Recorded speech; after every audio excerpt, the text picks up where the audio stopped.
ਅੱਜ ਅਸੀਂ ਖੁਦਾ ਦੇ ਵਚਨ ਦੇ ਵਿੱਚੋਂ ਸਿੱਖਣਾ ਹੈ ਕਿ ਪ੍ਰਭੂ ਚਾਹੁੰਦਾ ਹੈ ਕਿ ਅਸੀਂ ਇਕੱਲੇ ਰਹੀਏ। ਹਾਲੇਲੂਇਆ। ਜਦੋਂ ਅਸੀਂ ਇਕੱਲੇ ਹੋ ਜਾਂਦੇ ਨਾ, ਗੁਜ਼ਰੇ ਦਿਨਾਂ 'ਚ ਕਾਫੀ ਲੋਕਾਂ ਨੇ ਮੇਰੇ ਨਾਲ ਗੱਲ ਕੀਤੀ ਇਸ ਮਸਲੇ ਤੇ, ਅਸੀਂ ਜੀ ਇਕੱਲੇ ਆ, ਸਾਨੂੰ ਕੋਈ ਪੁੱਛਦਾ ਨਹੀਂ। ਮੈਂ ਤੁਹਾਨੂੰ ਬਾਈਬਲ ਦੇ ਵਿੱਚੋਂ ਦੱਸੂਗਾ, ਜਿਹੜੇ ਪਰਮੇਸ਼ਰ ਦੇ ਸੱਚੇ ਲੋਕ ਹੁੰਦੇ ਉਹਨਾਂ ਦੇ ਜ਼ਿਆਦਾ ਮਿੱਤਰ ਨਹੀਂ ਹੁੰਦੇ, ਜ਼ਿਆਦਾ ਯਾਰ ਬੇਲੀ ਨਹੀਂ ਹੁੰਦੇ ਉਹਨਾਂ ਦੇ। ਪਰਮੇਸ਼ਰ ਚਾਹੁੰਦਾ ਵਾ ਕਿ ਤੁਸੀਂ ਇਕੱਲੇ ਰਹੋ ਔਰ ਤੁਹਾਡਾ ਜਿਹੜਾ ਮੋਸਟਲੀ ਟਾਈਮ ਆ ਪਰਮੇਸ਼ਰ ਦੇ ਨਾਲ ਸਪੈਂਡ ਹੋਵੇ। ਪਰਮੇਸ਼ਰ ਨੇ ਆਪ ਨੂੰ ਇੱਕ ਫੈਮਿਲੀ ਦਿੱਤੀ ਆ, ਪਰਿਵਾਰ ਦਿੱਤਾ ਹੈ। ਹੋਰ ਤੁਹਾਨੂੰ ਕੀ ਚਾਹੀਦਾ ਇਸ ਤੋਂ ਜ਼ਿਆਦਾ?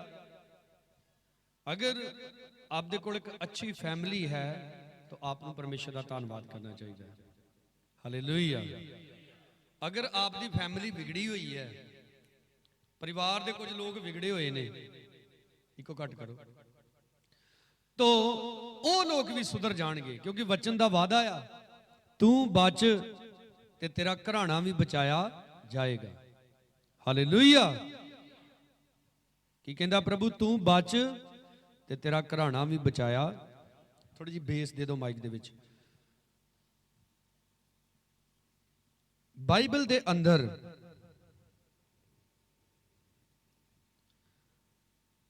ਕੂਚ ਦੀ ਕਿਤਾਬ, ਉਸ ਦਾ 3 ਅਧਿਆਇ ਕੱਢੀਏ ਸਾਰੇ ਜਣੇ। ਸਭ ਤੋਂ ਪਹਿਲਾਂ ਅਸੀਂ ਮੂਸਾ ਦੇ ਬਾਰੇ ਸਿੱਖਾਂਗੇ।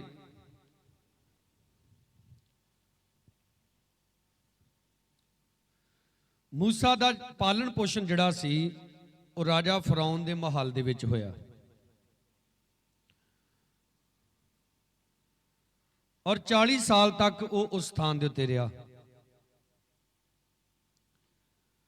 ਔਰ ਬਾਈਬਲ ਦੇ ਵਿੱਚ ਲਿਖਿਆ ਹੈ ਕਿ ਮੂਸਾ ਨੂੰ ਹਰ ਤਰ੍ਹਾਂ ਦੀ ਉਹ ਸਿੱਖਿਆ ਦਿੱਤੀ ਗਈ ਜਿਹੜੀ ਮਿਸਰੀ ਲੋਕਾਂ ਨੂੰ ਦਿੱਤੀ ਜਾਂਦੀ ਸੀ। ਮੂਸਾ ਨੂੰ ਹਥਿਆਰ ਵੀ ਚਲਾਉਣੇ ਆਉਂਦੇ ਸੀ, ਉੱਚ ਕੋਟੀ ਦੀ ਵਿੱਦਿਆ ਸੀ ਉਹਦੇ ਕੋਲ, ਵੈਲ ਐਜੂਕੇਟਡ ਬੰਦਾ ਸੀ, ਉਹ ਪੜ੍ਹਿਆ ਲਿਖਿਆ ਸੀ। ਔਰ ਸਾਰੇ ਤੁਹਾਨੂੰ ਪਤਾ ਰਾਜ ਘਰਾਣੇ ਦੇ ਵਿੱਚ ਰਿਹਾ ਸੀ। ਰਾਜੇ ਦੀ ਧੀ ਨੇ ਉਸ ਨੂੰ ਆਪਣਾ ਪੁੱਤਰ ਬਣਾ ਕੇ ਪਾਲਿਆ ਸੀ, ਔਰ ਹਰ ਤਰ੍ਹਾਂ ਦੀ ਐਜੂਕੇਸ਼ਨ ਸੀ ਉਹਦੇ ਕੋਲ, ਲੜਨ ਦੀ, ਕਾਨੂੰਨ ਦੀ। ਪਰ ਜਦੋਂ ਉਹਦਾ ਉੱਥੇ ਪਾਲਣ ਪੋਸ਼ਣ ਹੋਇਆ, ਤੇ ਕਿਉਂਕਿ ਮੂਸਾ ਦੀ ਮਾਂ ਹੀ ਉੱਥੇ ਉਹਨੂੰ ਦੁੱਧ ਚੁੰਘਾਉਣ ਦਾ ਕੰਮ ਕਰਦੀ ਸੀ, ਉਹਨਾਂ ਲੋਕਾਂ ਨੂੰ ਨਹੀਂ ਸੀ ਪਤਾ ਕਿ ਇਹਦੀ ਮਾਂ ਹੀ ਹੈ। ਉਹ ਨਾਲ ਨਾਲ ਮੂਸਾ ਨੂੰ ਸਿੱਖਿਆ ਦਿੰਦੀ ਰਹੀ ਕਿ ਤੂੰ ਮਿਸਰੀਆਂ ਦਾ ਨਹੀਂ, ਤੂੰ ਇਸਰਾਏਲੀਆਂ ਦਾ ਪੁੱਤ ਵਾਂ, ਤੂੰ ਮੇਰਾ ਪੁੱਤ ਵਾਂ। ਤੋ ਇਹ ਜਿਹੜੇ ਲੋਕ ਤੂੰ ਵੇਖ ਰਿਹਾ ਗੁਲਾਮੀ ਦੇ ਵਿੱਚ ਨੇ, ਤੂੰ ਵੱਡਾ ਹੋ ਕੇ ਇਹਨਾਂ ਨੂੰ ਗੁਲਾਮੀ ਤੋਂ ਆਜ਼ਾਦ ਕਰਨਾ ਹੈ। ਹੱਥ ਉਠਾ ਕੇ ਬੋਲੋ ਹਾਲੇਲੂਇਆ। ਹਮੇਸ਼ਾ ਇੱਕ ਗੱਲ ਯਾਦ ਰੱਖੋ, ਜਿਹੜਾ ਪਰਮੇਸ਼ਰ ਦਾ ਰਸਤਾ ਵਾ ਉਹ ਮੁਸ਼ਕਲਾਂ ਵਾਲਾ ਹੋ ਸਕਦਾ ਆ, ਪਰ ਉਹਦੇ ਉੱਤੇ ਨਾ ਤੇ ਤੁਸੀਂ ਕਦੀ ਹਾਰੋਗੇ ਔਰ ਨਾ ਕਦੀ ਸ਼ਰਮਿੰਦੇ ਹੋਵੋਗੇ, ਔਰ ਪਰਮੇਸ਼ਰ ਤੁਹਾਨੂੰ ਲੰਬਾ ਲੈ ਕੇ ਜਾਏਗਾ। ਹੱਥ ਉਠਾ ਕੇ ਬੋਲੋ ਹਾਲੇਲੂਇਆ। ਪਰਮੇਸ਼ਰ ਲੰਬਾ ਲੈ ਕੇ ਜਾਏਗਾ ਤੁਹਾਨੂੰ। ਆਪ ਪੜੋ ਕੂਚ ਦੀ ਕਿਤਾਬ, ਉਹਦਾ 3 ਅਧਿਆਇ, ਉਹਦੀ ਪਹਿਲੀ ਐਤ 'ਚ ਲਿਖਿਆ, ਮੂਸਾ ਆਪਣੇ ਸਹੁਰੇ ਜਿਥਰੋ ਮਦਿਆਨੀ ਪੁਜਾਰੀ ਦੇ ਇੱਜੜਾਂ ਨੂੰ ਚਾਰਦਾ ਸੀ। ਉਸ ਨੇ ਇੱਜੜ ਨੂੰ ਉਜਾੜ ਦੀ ਪਿਛਲੀ ਵੱਲ ਹੱਕ ਦਿੱਤਾ ਅਤੇ ਉਹ ਪਰਮੇਸ਼ਰ ਦੇ ਪਹਾੜ ਹਰੋਬ ਦੇ ਕੋਲ ਆਇਆ। ਸਾਰੇ ਬੋਲੋ ਪਰਮੇਸ਼ਰ ਦਾ ਪਹਾੜ। ਇਹਨੂੰ ਪਰਮੇਸ਼ਰ ਦਾ ਪਹਾੜ ਕਿਉਂ ਕਿਹਾ ਗਿਆ ਇੱਥੇ? ਹਰੋਬ ਪਰਬਤ। ਕਿਉਂਕਿ ਜ਼ਿਆਦਾਤਰ ਖੁਦਾ ਦੇ ਲੋਕ ਦੁਨੀਆ ਤੋਂ ਵੱਖਰੇ ਹੋ ਕੇ ਪਹਾੜ ਤੇ ਜਾ ਕੇ ਭਗਤੀ ਕਰਦੇ ਸੀ, ਤਾਂ ਕਿ ਉਹਨਾਂ ਨੂੰ ਕੋਈ ਡਿਸਟਰਬ ਨਾ ਕਰੇ। ਮੂਸਾ ਵੀ ਜਿਹੜਾ ਸੀ ਹਰੋਬ ਪਰਬਤ ਦੇ ਉੱਤੇ ਜਾ ਕੇ ਪਰਮੇਸ਼ਰ ਦੇ ਨਾਲ ਸਮਾਂ ਬਤੀਤ ਕਰਦਾ ਸੀ। ਔਰ ਇਹਦੇ ਸਹੁਰੇ ਦੇ ਬਾਰੇ ਲਿਖਿਆ ਕਿ ਇਹਦਾ ਜਿਹੜਾ ਸਹੁਰਾ ਸੀ ਉਹਦਾ ਨਾਂ ਜਿਥਰੋ, ਔਰ ਲਿਖਿਆ ਉਹ ਇੱਕ ਪੁਜਾਰੀ ਸੀ। ਪੁਜਾਰੀ ਦਾ ਮਤਲਬ ਆਪਾਂ ਸਮਝ ਸਕਦੇ ਹੋ ਕਿ ਸੰਤ ਸੀ, ਉਹ ਵੀ ਸੇਵਕ ਸੀ। 40 ਸਾਲ ਮੂਸਾ ਨੇ ਮਿਸਰ ਦੇ ਵਿੱਚ ਰਹਿ ਕੇ ਮਿਸਰ ਦੀ ਸਾਰੀ ਸਿੱਖਿਆ ਲਈ, ਪਰ ਮਿਸਰ ਦੇ ਵਿੱਚ ਇਹਨੇ ਉੱਥੇ ਇੱਕ ਕਤਲ ਕਰ ਦਿੱਤਾ। ਮੂਸਾ ਨੇ, ਇਹਨੇ ਜਦੋਂ ਬਾਹਰ ਨਿਕਲ ਕੇ ਦੇਖਿਆ ਤੇ ਇਹਨੇ ਦੇਖਿਆ ਕਿ ਇੱਕ ਮਿਸਰੀ ਬੰਦਾ ਇੱਕ ਇਸਰਾਏਲੀ ਮਨੁੱਖ ਨੂੰ ਮਾਰਨ ਦਿਆ ਵਾ। ਤੋ ਇਹਨੂੰ ਬੜਾ ਗੁੱਸਾ ਆਇਆ, ਇਹਨੇ ਜਾ ਕੇ ਮਿਸਰੀ ਨੂੰ ਮਾਰਨਾ ਸ਼ੁਰੂ ਕਰ ਦਿੱਤਾ, ਤੇ ਉਹਨੂੰ ਇੰਨਾ ਮਾਰਿਆ ਇਹਨੇ ਕਿ ਉਹ ਮਰ ਹੀ ਗਿਆ। ਔਰ ਇਹਨੂੰ ਉਹਦੀ ਲਾਸ਼ ਜਿਹੜੀ ਸੀ ਫਿਰ ਰੇਤ ਦੇ ਵਿੱਚ ਦੱਬਣੀ ਪਈ, ਲੁਕਾਉਣੀ ਪਈ। ਥੋੜੇ ਦਿਨਾਂ ਦੇ ਬਾਅਦ ਦੋ ਇਸਰਾਇਲੀ ਭਰਾ ਹੀ ਆਪਸ ਵਿੱਚ ਲੜਨ ਦੇ ਸੀ। ਤੋ ਮੂਸਾ ਉਹਨਾਂ ਨੂੰ ਜਾ ਕੇ ਕਹਿੰਦਾ ਵੀ ਤੁਸੀਂ ਤੇ ਦੋਵੇਂ ਭਰਾ ਜੇ, ਤੁਸੀਂ ਆਪਸ ਵਿੱਚ ਕਿਉਂ ਲੜਦੇ? ਉਹਨਾਂ ਵਿੱਚੋਂ ਇੱਕ ਇਹਨੂੰ ਕਹਿੰਦਾ, ਅੱਛਾ ਤੂੰ ਕੱਲ ਜਿੱਦਾਂ ਇੱਕ ਮਿਸਰੀ ਨੂੰ ਮਾਰਤਾ, ਮੈਨੂੰ ਵੀ ਮਾਰ ਦੇਗਾ? ਤੋ ਮੂਸਾ ਇਹ ਗੱਲ ਸੁਣਦਿਆਂ ਸਾਰੀ ਡਰ ਗਿਆ। ਡਰ ਉਹ ਕਿਉਂ ਗਿਆ?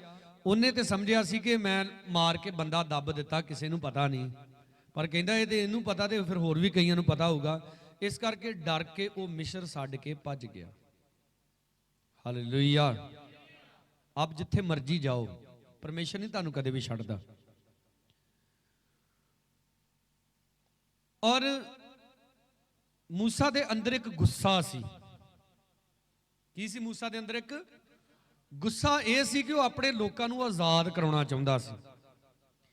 ਉੱਥੋਂ ਭੱਜ ਕੇ ਜਦੋਂ ਇਹ ਮਦਿਆਨ ਦੇ ਵਿੱਚ ਆਇਆ ਤੇ ਇੱਕ ਖੂਹ ਤੇ ਬਹਿ ਕੇ ਇਦਾਂ ਸਾਹ ਪਾਣੀ ਲੈਣ ਦਿਆ, ਉੱਥੇ ਇਹਨੇ ਦੇਖਿਆ ਕਿ ਕੁਝ ਲੜਕੀਆਂ ਆਈਆਂ ਆਪਣੀਆਂ ਭੇਡਾਂ ਨੂੰ ਪਾਣੀ ਪਿਆਲਣ ਦੇ ਲਈ ਖੂਹ ਤੇ। ਉਹ ਪਹਿਲਾਂ ਆਈਆਂ ਤੇ ਕੁਝ ਬੰਦੇ ਨਾ ਬਾਅਦ ਚ ਆਏ। ਉਹਨਾਂ ਆ ਕੇ ਉਹ ਕੁੜੀਆਂ ਦੇ ਨਾਲ ਝਗੜਾ ਕਰਨਾ ਸ਼ੁਰੂ ਕੀਤਾ, ਉਹਨਾਂ ਨੂੰ ਭਜਾ ਭਜੂ ਦਿੱਤਾ ਉੱਥੋਂ, ਤੇ ਆਪਣੀ ਇੱਜੜ ਨੂੰ ਪਾਣੀ ਡਾਉਣ ਲੱਗੇ। ਤੇ ਮੂਸਾ ਨੂੰ ਉੱਥੇ ਵੀ ਵੇਖ ਕੇ ਗੁੱਸਾ ਆ ਗਿਆ ਤੇ ਉਹਨੇ ਇਕੱਲੇ ਨਹੀਂ, ਉਹਨਾਂ ਸਾਰਿਆਂ ਦੇ ਚੰਗੀ ਖਬਰ ਲਈ, ਉਹਨਾਂ ਨੂੰ ਮਾਰ ਮੂਰ ਕੇ ਛਿੱਤਰ ਭਜਾਇਆ ਉੱਥੋਂ ਤੇ ਕੁੜੀਆਂ ਨੂੰ ਪਾਣੀ ਪਿਆ। ਕਹਿੰਦਾ ਵੀ ਤੁਸੀਂ ਹੁਣ ਆਪਣੀ ਇੱਜੜ ਨੂੰ ਪਾਣੀ ਪਿਆ ਲਓ। ਉਹ ਪਾਣੀ ਪਿਆ ਕੇ ਘਰ ਚਲੀਆਂ ਗਈਆਂ। ਘਰ ਜਾ ਕੇ ਜਦੋਂ ਉਹ ਘਰ ਪਹੁੰਚਦੀਆਂ ਨੇ ਤਾਂ ਬਾਪ ਵੇਖ ਕੇ ਹੈਰਾਨ ਹੋ ਗਿਆ। ਕਹਿੰਦਾ ਮੇਰੀ ਉਹ ਧੀਓ, ਅੱਜ ਕਿਉਂ ਏਡੀ ਛੇਤੀ ਆ ਗਈਆਂ ਤੁਸੀਂ? ਜਿਸ ਤੋਂ ਇਹ ਮਤਲਬ ਸਮਝ ਆਉਂਦਾ ਕਿ ਰੋਜ਼ ਹੀ ਉੱਥੇ ਉਹਨਾਂ ਨੂੰ ਪਾਣੀ ਬਾਅਦ ਚ ਪਿਆਉਣਾ ਪੈਂਦਾ ਸੀ ਆਪਣੇ ਇੱਜੜ ਨੂੰ, ਇਸ ਕਰਕੇ ਉਹ ਲੇਟ ਆਉਂਦੀਆਂ ਸੀ ਘਰ। ਤਾਂ ਉਹਨਾਂ ਦਾ ਬਾਪ ਕਹਿੰਦਾ, ਜਿੱਥਰੋ ਅੱਜ ਤੁਸੀਂ ਏਡੀ ਛੇਤੀ ਕਿੱਦਾਂ ਆ ਗਈਆਂ? ਉਹ ਕਹਿੰਦੀ ਆ ਕਿ ਅਜਨਬੀ ਸੀ ਖੂਹ ਦਿੱਤੇ, ਅੱਜ ਉਹਨੇ ਸਾਡੀ ਮਦਦ ਕੀਤੀ। ਤੇ ਕਹਿੰਦਾ ਹੱਦ ਹੋਈ, ਉਹਨੂੰ ਖੂਹ ਤੇ ਛੱਡ ਆਈਆਂ ਜੇ, ਜਾਓ ਉਹਨੂੰ ਲੈ ਕੇ ਆਓ। ਤੋ ਉਹਨੂੰ ਘਰ ਲੈ ਕੇ ਆਈਆਂ। ਤੋ ਜਿੱਥੋਂ ਉਹਨੂੰ ਪੁੱਛਿਆ ਕਿੱਦਾਂ ਕਿੱਦਾਂ, ਕਿੱਥੋਂ ਆਇਆ, ਕੌਣ ਆ ਤੂੰ? ਤੋ ਕੁਝ ਵੀ ਜੋ ਕੁਝ ਆਪਣੇ ਬਾਰੇ ਥੋੜਾ ਬਹੁਤਾ ਉਹਨੇ ਦੱਸਿਆ। ਫਿਰ ਉੱਥੇ ਹੀ ਰਹਿਣ ਡੈ ਪਿਆ। ਔਰ ਸਮਾਂ ਲੰਘਦਾ ਗਿਆ। ਕੁਝ ਸਮੇਂ ਬਾਅਦ ਜਿੱਥੋਂ ਜਿਹੜਾ ਸੀ ਉਹਨੇ ਮੂਸਾ ਨੂੰ ਦੇਖਿਆ ਕਿ ਵਧੀਆ ਆਦਮੀ ਹੈ, ਬੋਲੋ ਹਾਲੇਲੂਇਆ। ਤੇ ਉਹਨੇ ਆਪਣੀ ਇੱਕ ਲੜਕੀ ਦੀ ਸ਼ਾਦੀ ਜਿਹੜੀ ਸੀ ਮੂਸਾ ਦੇ ਨਾਲ ਕਰ ਦਿੱਤੀ। ਮੂਸਾ ਦਾ ਜਵਾਈ ਬਣ ਗਿਆ, ਉਹਦਾ ਸਹੁਰਾ ਬਣ ਗਿਆ। ਤੋ 40 ਸਾਲ ਤੱਕ ਉਹ ਆਪਣੇ ਸਹੁਰੇ ਦੇ ਕੋਲ ਰਿਹਾ, ਬੋਲੋ ਹਾਲੇਲੂਇਆ। ਔਰ ਉਹਦਾ ਜਿਹੜਾ ਸਹੁਰਾ ਸੀ ਬੜਾ ਹੀ ਖੁਦਾ ਦਾ ਭੈ ਮੰਨਣ ਵਾਲਾ ਬੰਦਾ ਸੀ। ਉਹਦਾ ਸਬੂਤ ਸਾਨੂੰ ਅੱਗੇ ਜਾ ਕੇ ਮਿਲਦਾ ਹੈ ਕਿ ਉਹ ਬਾਰ-ਬਾਰ ਮੂਸਾ ਨੂੰ ਸਿੱਖਿਆ ਦਿੰਦਾ ਸੀ ਕਿ ਤੂੰ ਕਿੱਦਾਂ ਚੱਲਣਾ ਹੈ। ਤੋ 40 ਸਾਲ ਆਪਣੇ ਸਹੁਰੇ ਜਿਥਰੋ ਦੇ ਕੋਲ ਰਹਿਣ ਦੇ ਕਰਕੇ ਉਹਦੀ ਸਿੱਖਿਆ ਲੈ ਲੈ ਕੇ ਮੂਸਾ ਜਿਹੜਾ ਸੀ ਬੜਾ ਹਲੀਮ ਬੰਦਾ ਬਣ ਗਿਆ। ਇੱਥੇ 3 ਚੈਪਟਰ ਦੇ ਵਿੱਚ ਅੱਜ ਇਹ 80 ਸਾਲਾਂ ਦਾ ਹੋ ਗਿਆ। ਹਾਲੇਲੂਇਆ। ਹੱਥ ਉਠਾ ਕੇ ਹਾਲੇਲੂਇਆ। ਕਿੰਨੇ ਸਾਲਾਂ ਦਾ ਹੋ ਗਿਆ ਹੈ?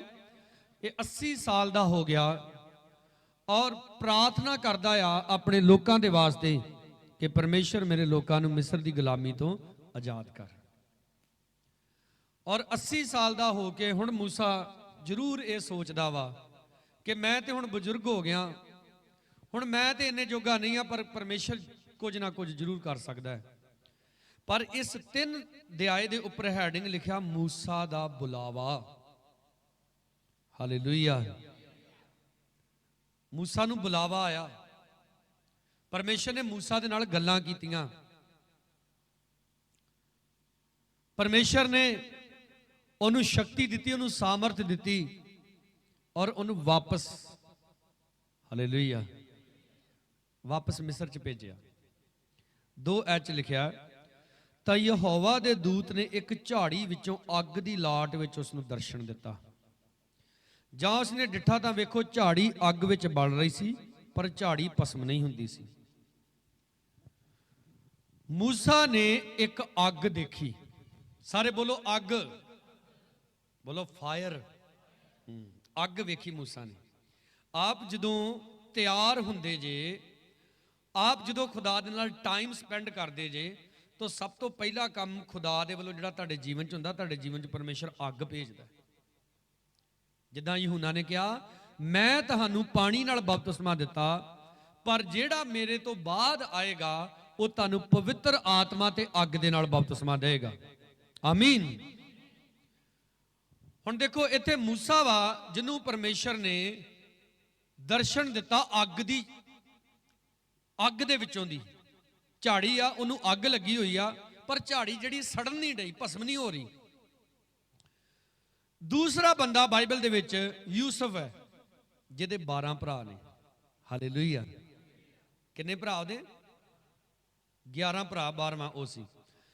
12 ਭਰਾ ਸੀ ਯੂਸਫ ਹੁਣੀ। ਪਰ ਦੇਖੋ, ਪਰਮੇਸ਼ਰ ਨੇ ਯੂਸਫ ਨੂੰ ਵੀ ਆਪਣੇ ਭਰਾਵਾਂ ਤੋਂ ਵੱਖਰਾ ਕਰਕੇ ਉਹਨੂੰ ਤਿਆਰ ਕੀਤਾ ਆਪਣੇ ਕੰਮਾਂ ਦੇ ਵਾਸਤੇ। ਹਾਲੇਲੂਇਆ। ਹੱਥ ਉਠਾ ਕੇ ਬੋਲਿਆ ਕਰੋ ਹਾਲੇਲੂਇਆ। ਤੀਸਰਾ ਮਨੁੱਖ ਆਉਂਦਾ ਨਵੇਂ ਨੇਮ ਦੇ ਵਿੱਚ, ਯਹੂਨਾ ਬਪਤਿਸਮਾ ਦੇਣ ਵਾਲਾ। ਯਹੂਨਾ ਬਪਤਿਸਮਾ ਦੇਣ ਵਾਲਾ ਜਦੋਂ ਵੱਡਾ ਹੋਇਆ, ਜਦੋਂ ਜਵਾਨ ਹੋਇਆ, ਤਾਂ ਇਹ ਜੰਗਲਾਂ ਦੇ ਵਿੱਚ ਰਹਿੰਦਾ ਸੀ, ਇਕੱਲਾ ਰਹਿੰਦਾ ਸੀ। ਔਰ ਦੇਖੋ, ਯਹੂਨਾ ਬਪਤਿਸਮਾ ਦੇਣ ਵਾਲਾ ਇੱਕ ਪਾਦਰੀ ਸਾਹਿਬ ਦਾ ਮੁੰਡਾ ਸੀ। ਮੇਰੀ ਇੱਕ ਗੱਲ ਆਪਨੇ ਬਿਲਕੁਲ ਧਿਆਨ ਦੇ ਨਾਲ ਸੁਣਨੀ ਆ, ਉਹਨੂੰ ਨੋਟ ਕਰਨਾ ਹੈ। ਅਗਰ ਤੁਸੀਂ ਚਾਹੁੰਦੇ ਜੇ ਪਰਮੇਸ਼ਰ ਤੁਹਾਨੂੰ ਬਰਕਤ ਦੇਵੇ, ਪਰਮੇਸ਼ਰ ਤੁਹਾਨੂੰ ਚੰਗਿਆਂ ਕਰੇ, ਪਰਮੇਸ਼ਰ ਤੁਹਾਡਾ ਸਿਰ ਉੱਚਾ ਕਰੇ, ਤੁਹਾਡੇ ਬੱਚਿਆਂ ਨੂੰ ਸੰਭਾਲੇ, ਅੱਜ ਤੁਸੀਂ ਜੈਸੇ ਜੇ ਵੈਸੇ ਖੁਦਾ ਦੀ ਤਾਰੀਫ ਕਰਦੇ ਰਹੋ, ਉਹਦੀ ਭਗਤੀ ਕਰਦੇ ਰਹੋ। ਜਿਨ੍ਹਾਂ ਲੋਕਾਂ ਨੂੰ ਪਰਮੇਸ਼ਰ ਤੁਹਾਡੀ ਜ਼ਿੰਦਗੀ ਚੋਂ ਕੱਢਦਾ ਵਾ, ਉਹਨਾਂ ਨੂੰ ਜਾਣ ਦਿਓ। ਜਿਹੜੇ ਲੋਕ ਤੁਹਾਡੀ ਜ਼ਿੰਦਗੀ ਚੋਂ ਜਾਂਦੇ, ਉਹਨਾਂ ਨੂੰ ਜਾਣ ਦਿਓ। ਪਰਮੇਸ਼ਰ ਆਪ ਨੂੰ ਕੱਲਿਆਂ ਨੂੰ ਦੇਖਣਾ ਚਾਹੁੰਦਾ ਹੈ। ਔਰ ਪਤਾ ਕਿਉਂ? ਕਿਉਂਕਿ ਪਰਮੇਸ਼ਰ ਆਪ ਨੂੰ ਮੂਸਾ ਬਣਾਉਣਾ ਚਾਹੁੰਦਾ ਹੈ, ਯੂਸਫ ਬਣਾਉਣਾ ਚਾਹੁੰਦਾ ਹੈ, ਯਹੂਨਾ ਬਣਾਉਣਾ ਚਾਹੁੰਦਾ ਹੈ। ਹੋਰ ਵੀ ਬੜਿਆਂ ਦੀ ਕਹਾਣੀ ਹੈ, ਮੈਂ ਸ਼ਾਰਟ 'ਚ ਦੱਸ ਰਿਹਾ। ਹੁਣ ਅਸੀਂ ਯਹੂਨਾ ਦੀ ਅੰਜੀਲ ਵਿੱਚ ਆਵਾਂਗੇ। ਹੁਣ ਅਸੀਂ ਆਪਣੇ ਖੁਦਾਵੰਦ ਯਿਸੂ ਮਸੀਹ ਦੇ ਵੱਲ ਦੇਖਾਂਗੇ।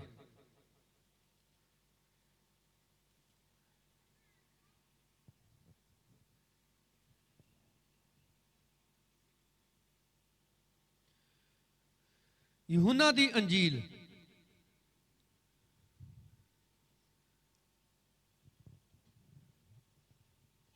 ਉਹਦਾ ਪਹਿਲਾ ਅਧਿਆਇ, ਉਹਦੀ 14 ਆਇਤ।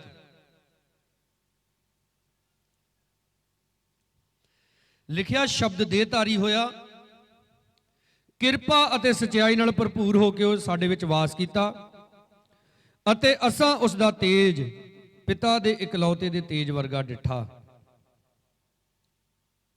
ਯਿਸੂ ਮਸੀਹ ਨੇ ਸ਼ਬਦ, ਜੋ ਯਿਸੂ ਮਸੀਹ ਸ਼ਬਦ ਸੀ, ਉਹ ਦੇਹ ਧਾਰ ਕੇ ਧਰਤੀ ਤੇ ਆਇਆ। ਹੁਣ ਸੁਣੋ, ਯਿਸੂ ਮਸੀਹ ਆਪਣੇ ਸਵਰਗੀ ਪਿਤਾ ਤੋਂ ਵੱਖਰਾ ਹੋਇਆ, ਦੂਤਾਂ ਤੋਂ ਵੱਖਰਾ ਹੋਇਆ, ਸਵਰਗ ਤੋਂ ਵੱਖਰਾ ਹੋਇਆ, ਔਰ ਕੱਲਾ ਇਸ ਧਰਤੀ ਤੇ ਆਇਆ।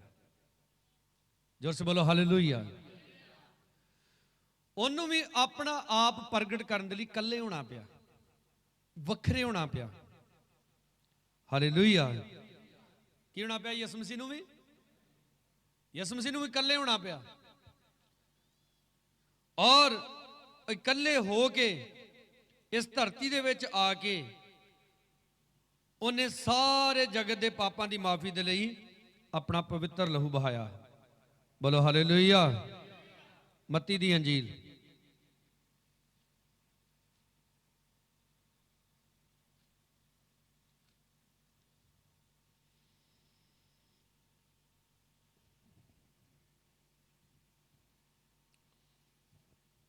ਉਹਦਾ 4 ਅਧਿਆਇ, ਉਹਦੀ 18 ਆਇਤ। ਗਲੀਲ ਦੀ ਝੀਲ ਦੇ ਕੰਢੇ ਫਿਰਦਿਆਂ ਆਇਆ ਉਸਨੇ 2 ਭਰਾਵਾਂ ਅਰਥਾਤ ਸ਼ਮਾ ਨੂੰ ਜਿਹੜਾ ਪਤਰਸ ਕਹਾਉਂਦਾ, ਤੇ ਉਹਦੇ ਭਰਾ ਅੰਦਰਿਆਸ ਨੂੰ ਝੀਲ ਵਿੱਚ ਜਾਲ ਪਾਉਂਦਿਆਂ ਡਿੱਠਾ, ਕਿਉਂ ਜੋ ਉਹ ਮਾਸੀ ਸਨ। ਅਤੇ ਉਹਨਾਂ ਨੂੰ ਕਿਹਾ, ਮੇਰੇ ਮਗਰ ਆਓ ਤਾਂ ਮੈਂ ਤੁਹਾਨੂੰ ਮਨੁੱਖਾਂ ਦਾ ਸ਼ਿਕਾਰੀ ਬਣਾਵਾਂਗਾ। ਅਤੇ ਉਹ ਝੱਟ ਜਾਲਾਂ ਨੂੰ ਛੱਡ ਕੇ ਉਹਦੇ ਮਗਰ ਹੋ ਤੁਰੇ।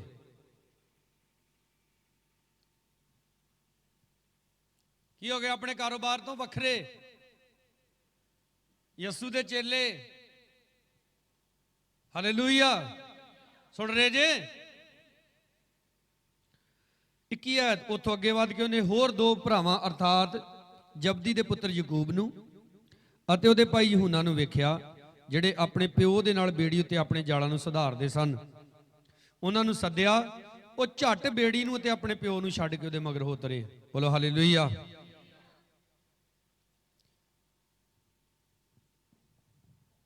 ਆਪਾਂ ਯਿਸੂ ਮਸੀਹ ਦੇ ਪਿੱਛੇ ਤੇ ਚੱਲਣਾ ਚਾਹੁੰਦੇ ਹਾਂ, ਪਰ ਆਪਾਂ ਦੁਨੀਆ ਨੂੰ ਨਹੀਂ ਛੱਡਣਾ ਚਾਹੁੰਦੇ, ਇਸ ਦੁਨੀਆ ਦੇ ਰੀਤੀ ਰਿਵਾਜਾਂ ਨੂੰ ਨਹੀਂ ਛੱਡਣਾ ਚਾਹੁੰਦੇ। ਕਈ ਸਾਡੇ ਯਾਰ ਦੋਸਤ ਵਾ, ਉਹਨਾਂ ਨੂੰ ਨਹੀਂ ਛੱਡਣਾ ਚਾਹੁੰਦੇ। ਪ੍ਰਭੂ ਦੇ ਪਿੱਛੇ ਆਪ ਇਦਾਂ ਨਹੀਂ ਜੇ ਚੱਲ ਸਕਦੇ। ਮੱਤੀ ਦੀ ਅੰਜੀਲ ਉਹਦਾ 9 ਅਧਿਆਏ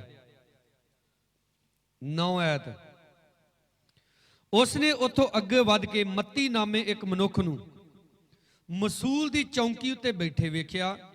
ਉਹਨੂੰ ਕਿਹਾ ਵੀ ਮੇਰੇ ਮਗਰ ਹੋ ਤੁਰ, ਅਤੇ ਉੱਠ ਕੇ ਉਹਦੇ ਮਗਰ ਹੋ ਤੁਰਿਆ। ਹਾਲੇਲੂਇਆ।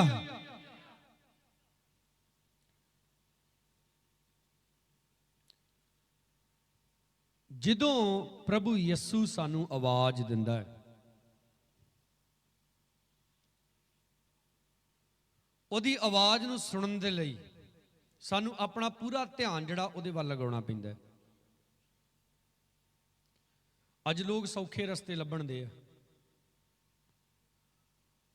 ਉਹ ਰਸਤਾ ਸਾਨੂੰ ਚਾਹੀਦਾ ਜਿਹੜਾ ਸੌਖਾ ਵਾ, ਤਾਂ ਕਿ ਅਸੀਂ ਸੌਖੇ ਤਰੀਕੇ ਨਾਲ ਪ੍ਰਭੂ ਦੇ ਪਿੱਛੇ ਚੱਲ ਸਕੀਏ ਔਰ ਸਾਡੀ ਜ਼ਿੰਦਗੀ 'ਚ ਕੋਈ ਪ੍ਰੋਬਲਮ ਨਾ ਆਵੇ।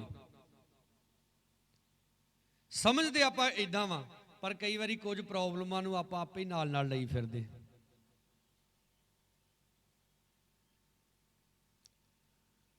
ਪਰਮੇਸ਼ਰ ਚਾਹੁੰਦਾ ਵਾ ਕਿ ਤੁਸੀਂ ਇਕੱਲੇ ਹੋ ਜਾਓ, ਤਾਂ ਕਿ ਉਹ ਤੁਹਾਨੂੰ ਇਸਤੇਮਾਲ ਕਰ ਸਕੇ। ਹੁਣ ਸਾਰਿਆਂ ਇਮਾਨਦਾਰਾਂ ਦਾ ਬਾਪ ਅਬਰਾਹਮ,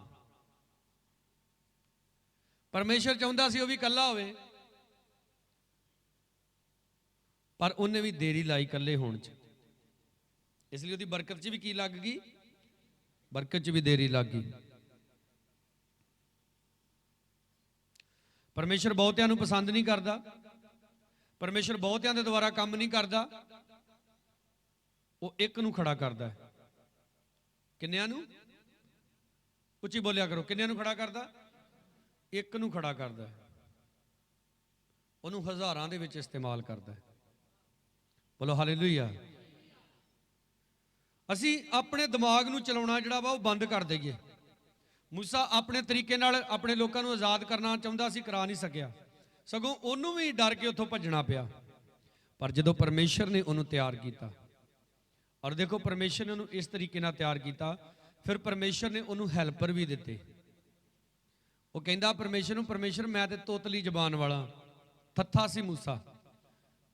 ਤਾਂ ਪਰਮੇਸ਼ਰ ਨੇ ਉਹਦੀ ਜ਼ਬਾਨ ਨੂੰ ਛੂ ਕੇ ਇਹ ਨਹੀਂ ਕਿਹਾ ਲੈ ਤੈਨੂੰ ਮੈਂ ਚੰਗਾ ਕਰ ਦਿੰਦਾ। ਪਰਮੇਸ਼ਰ ਨੇ ਉਹਨੂੰ ਕਿਹਾ ਤੇਰਾ ਭਰਾ ਹਰੂਨ ਜਿਹੜਾ ਵਾ ਉਹਨੂੰ ਮੈਂ ਚੁਣਿਆ ਵਾ ਤੇਰੇ ਨਾਲ, ਤੂੰ ਆਪਣੇ ਭਰਾ ਹਰੂਨ ਲਈ ਪਰਮੇਸ਼ਰ ਵਰਗਾ ਹੋਏਗਾ। ਤੂੰ ਮੇਰੇ ਕੋ ਆਵਾਜ਼ ਸੁਣੇਗਾ, ਤੂੰ ਹਰੂਨ ਨੂੰ ਦੱਸੇਗਾ, ਹਰੂਨ ਗਾੜੀ ਜਾ ਕੇ ਲੋਕਾਂ ਨੂੰ ਦੱਸੇਗਾ। ਪਰ ਇਹ ਸਭ ਕੁਝ ਉਦੋਂ ਹੋਇਆ ਜਦੋਂ ਮੂਸਾ ਨੇ ਕਈ ਸਾਲ ਖੁਦਾ ਦੇ ਨਾਲ ਇਕੱਲਿਆਂ ਬਤੀਤ ਕੀਤੇ। ਹਾਲੇਲੂਇਆ।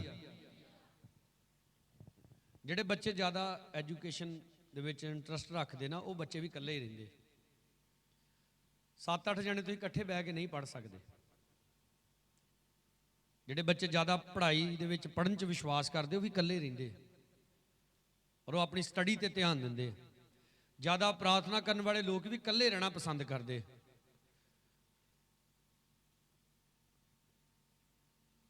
ਇਸ ਲਈ ਜੇ ਪਰਮੇਸ਼ਰ ਨੇ ਤੁਹਾਨੂੰ ਇਕੱਲਿਆਂ ਕੀਤਾ ਤੇ ਬਹਿ ਕੇ ਰੋਵੋ ਪਿੱਟੋ ਨਾ, ਹਾਏ ਸਾਡਾ ਤੇ ਕੋਈ ਯਾਰ ਹੀ ਹੈ ਨਹੀਂ ਹੈ।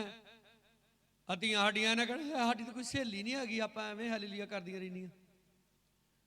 ਉਹ ਇਹ ਪ੍ਰਭੂ ਚਾਹੁੰਦਾ ਵਾ ਕਿ ਆਪ ਨੂੰ ਇਕੱਲੇ ਰੱਖਣਾ, ਤਾਂ ਕਿ ਉਹ ਆਪ ਨੂੰ ਤਿਆਰ ਕਰ ਸਕੇ ਔਰ ਤੁਹਾਨੂੰ ਸ਼ੈਤਾਨ ਦੇ ਖਿਲਾਫ ਇੱਕ ਹਥਿਆਰ ਬਣਾ ਸਕੇ।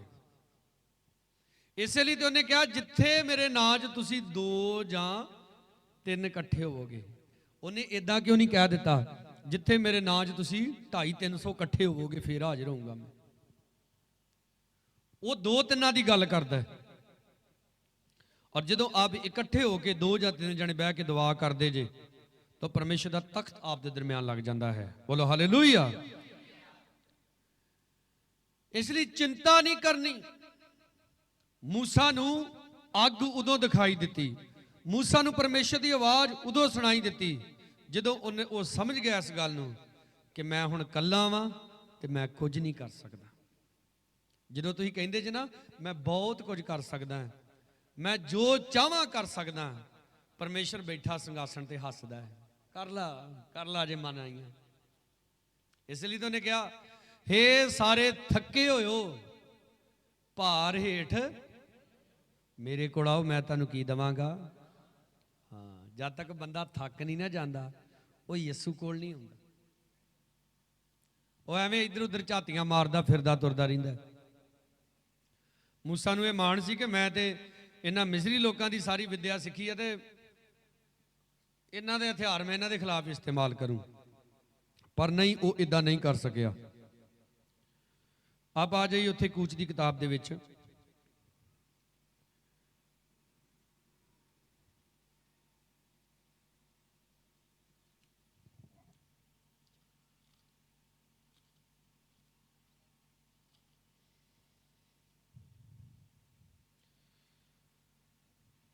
ਉਹਦਾ 20 ਅਧਿਆਏ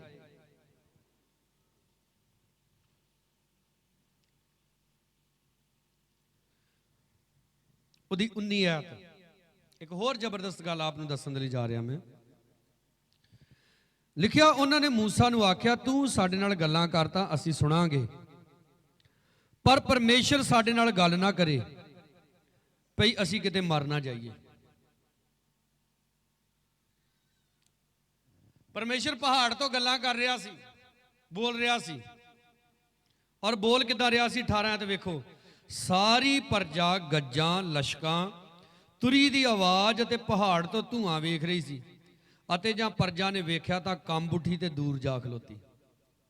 ਤੇ ਮੂਸਾ ਨੂੰ ਕੀ ਕਹਿੰਦੀ? ਮੂਸਾ ਤੂੰ ਸਾਡੇ ਨਾਲ ਗੱਲਾਂ ਕਰ, ਪਰਮੇਸ਼ਰ ਨਾ ਸਾਡੇ ਨਾਲ ਗੱਲਾਂ ਕਰੇ, ਕਿਤੇ ਆਪਾਂ ਮਾਰੀ ਨਾ ਜਾਈਏ। ਪਰਮੇਸ਼ਰ ਦੀ ਆਵਾਜ਼ ਸੁਣਨੀ ਐਡੀ ਆਸਾਨ ਨਹੀਂ ਆ। ਉਹਦੀ ਆਵਾਜ਼ ਦੇ ਨਾਲ ਸਮੁੰਦਰ ਥੰਮ ਜਾਂਦੇ ਨੇ, ਉਹਦੀ ਆਵਾਜ਼ ਦੇ ਨਾਲ ਤੂਫਾਨ ਥੰਮ ਜਾਂਦੇ ਨੇ। ਇਹ ਜੀ ਮੈਨੂੰ ਵੀ ਪਵਿੱਤਰ ਆਤਮਾ ਮਿਲ ਗਿਆ। ਕਿੱਦਾਂ ਮਿਲਿਆ?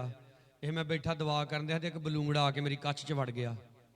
ਉਹ ਪਾਗਰੂ ਬਲੂੰਗੜਾ ਵਾ।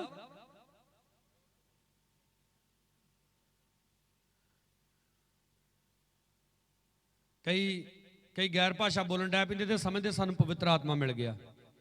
ਸ਼ੈਤਾਨ ਵੀ ਗੈਰ ਭਾਸ਼ਾ ਬੋਲਦਾ ਜੀ। ਲਿਖਿਆ, ਰੁੱਖ ਆਪਣੇ ਫਲਾਂ ਤੋਂ ਪਛਾਣਿਆ ਜਾਂਦਾ ਹੈ। ਅਗਰ ਤੁਹਾਨੂੰ ਪਵਿੱਤਰ ਆਤਮਾ ਮਿਲ ਗਿਆ ਹੈ, ਪਵਿੱਤਰ ਆਤਮਾ ਦੀ ਸਾਮਰਥ ਤੁਹਾਡੇ ਅੰਦਰ ਹੈ, ਤੇ ਅਜੇ ਤੱਕ ਤੁਹਾਨੂੰ ਗਵਾਹੀ ਦੇਣ ਤੋਂ ਸ਼ਰਮ ਆਉਂਦੀ, ਤੁਸੀਂ ਝੂਠ ਬੋਲਦੇ ਜੀ। ਜਦੋਂ ਪਵਿੱਤਰ ਆਤਮਾ ਮਿਲ ਜਾਂਦਾ ਨਾ, ਤੁਸੀਂ ਚੁੱਪ ਕਰਕੇ ਨਹੀਂ ਬੈਠ ਸਕਦੇ। ਹਾਲੇਲੂਇਆ। ਤੁਸੀਂ ਚੁੱਪ ਕਰਕੇ ਨਹੀਂ ਬੈਠ ਸਕਦੇ। ਤੁਹਾਡੇ ਅੰਦਰੋਂ ਅੱਗ ਜਿਹੜੀ ਆ ਬਾਹਰ ਨੂੰ ਨਿਕਲੇਗੀ। ਵੇਖੋ, ਜਦੋਂ ਚੁੱਲ੍ਹੇ 'ਚ ਅੱਗ ਬਲਦੀ ਆ, ਉੱਤੇ ਪਤੀਲੀ ਰੱਖ ਕੇ ਵਿੱਚ ਪਾਣੀ ਰੱਖੋ ਜਾਂ ਕੁਝ ਵੀ ਪਕਾਉਣ ਲਈ ਰੱਖੋ, ਰਿੱਝਦਾ ਨਾ ਮਿੰਟੋ ਮਿੰਟ। ਤੇ ਜੇ ਚੁੱਲ੍ਹਾ ਬੰਦ ਵਾ ਤੇ ਉੱਤੇ ਪਤੀਲੀ ਰੱਖੋ, ਹੁੰਦਾ ਕੁਝ ਉਹਨੂੰ? ਤੁਹਾਡੇ ਅੰਦਰ ਜੇ ਫਾਇਰ ਆ ਨਾ, ਤੁਹਾਡੇ ਅੰਦਰ ਜੇ ਪਵਿੱਤਰ ਆਤਮਾ ਦੀ ਅੱਗ ਵਾ, ਤੁਸੀਂ ਆਰਾਮ ਨਾਲ ਨਹੀਂ ਜੇ ਬੈਠ ਸਕਦੇ। ਪਰਮੇਸ਼ਰ ਨੇ ਉਹ ਜਿਹੜੀ ਅੱਗ ਉਹਨੇ ਬਾਹਰ ਦੇਖੀ ਸੀ ਮੂਸਾ ਨੇ, ਉਸ ਅੱਗ ਨੂੰ ਮੂਸਾ ਦੇ ਅੰਦਰ ਭੇਜ ਦਿੱਤਾ ਸੀ। ਹੱਥ ਉਠਾ ਕੇ ਬੋਲੋ ਹਾਲੇਲੂਇਆ। ਔਰ ਦੇਖੋ, ਮੂਸਾ ਉਸ ਸਮੇਂ ਦੁਨੀਆ ਦੇ ਸਭ ਤੋਂ ਸ਼ਕਤੀਸ਼ਾਲੀ ਰਾਜੇ ਦੇ ਸਾਹਮਣੇ ਖੜਾ ਹੋ ਕੇ ਜਾ ਕੇ ਪਰਮੇਸ਼ਰ ਦਾ ਸੰਦੇਸ਼ ਦਿੰਦਾ ਹੈ। ਬੋਲੋ ਸਾਰੇ ਹਾਲੇਲੂਇਆ।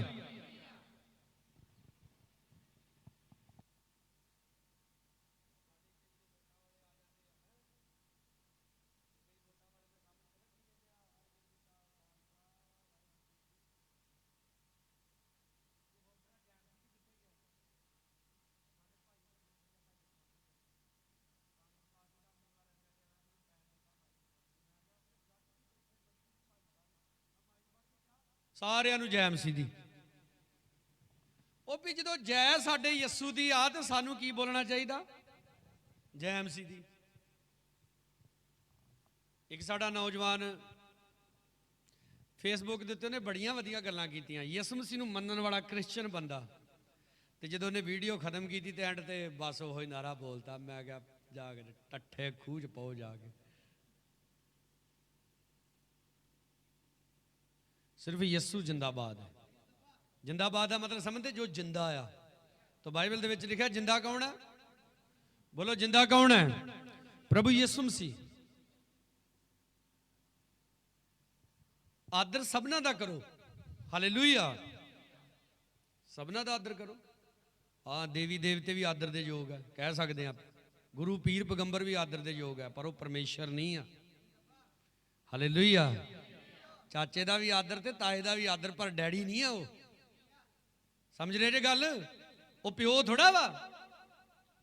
ਬਾਈਬਲ ਦੇ ਵਿੱਚ ਲਿਖਿਆ ਯਿਸੂ ਮਸੀਹ ਦੇ ਦੁਆਰਾ ਇਹ ਸਾਰੀ ਸ੍ਰਿਸ਼ਟੀ ਦੀ ਰਚਨਾ ਕੀਤੀ ਗਈ। ਔਰ ਪਤਰਸ ਲਿਖਦਾ ਹੈ ਸ਼ਕਤੀ ਵਾਲੇ ਸਾਰੇ ਦੇਵੀ ਦੇਵਤੇ ਸਭ ਪ੍ਰਭੂ ਯਿਸੂ ਦੇ ਅਧੀਨ ਕੀਤੇ ਹੋਏ। ਬੋਲੋ ਸਾਰੇ ਹਾਲੇਲੂਇਆ। ਆਪ ਕਿਸੇ ਦੇ ਖਿਲਾਫ ਮਤ ਬੋਲੋ, ਕਿਸੇ ਦੇ ਖਿਲਾਫ ਮਤ ਜਾਓ, ਪਰ ਜਿਹੜਾ ਸਥਾਨ ਤੁਹਾਡੇ ਪ੍ਰਭੂ ਯਿਸੂ ਦਾ ਆ, ਉਹ ਸਥਾਨ ਆਪ ਦੂਜੇ ਨੂੰ ਨਹੀਂ ਜੇ ਦੇ ਸਕਦੇ।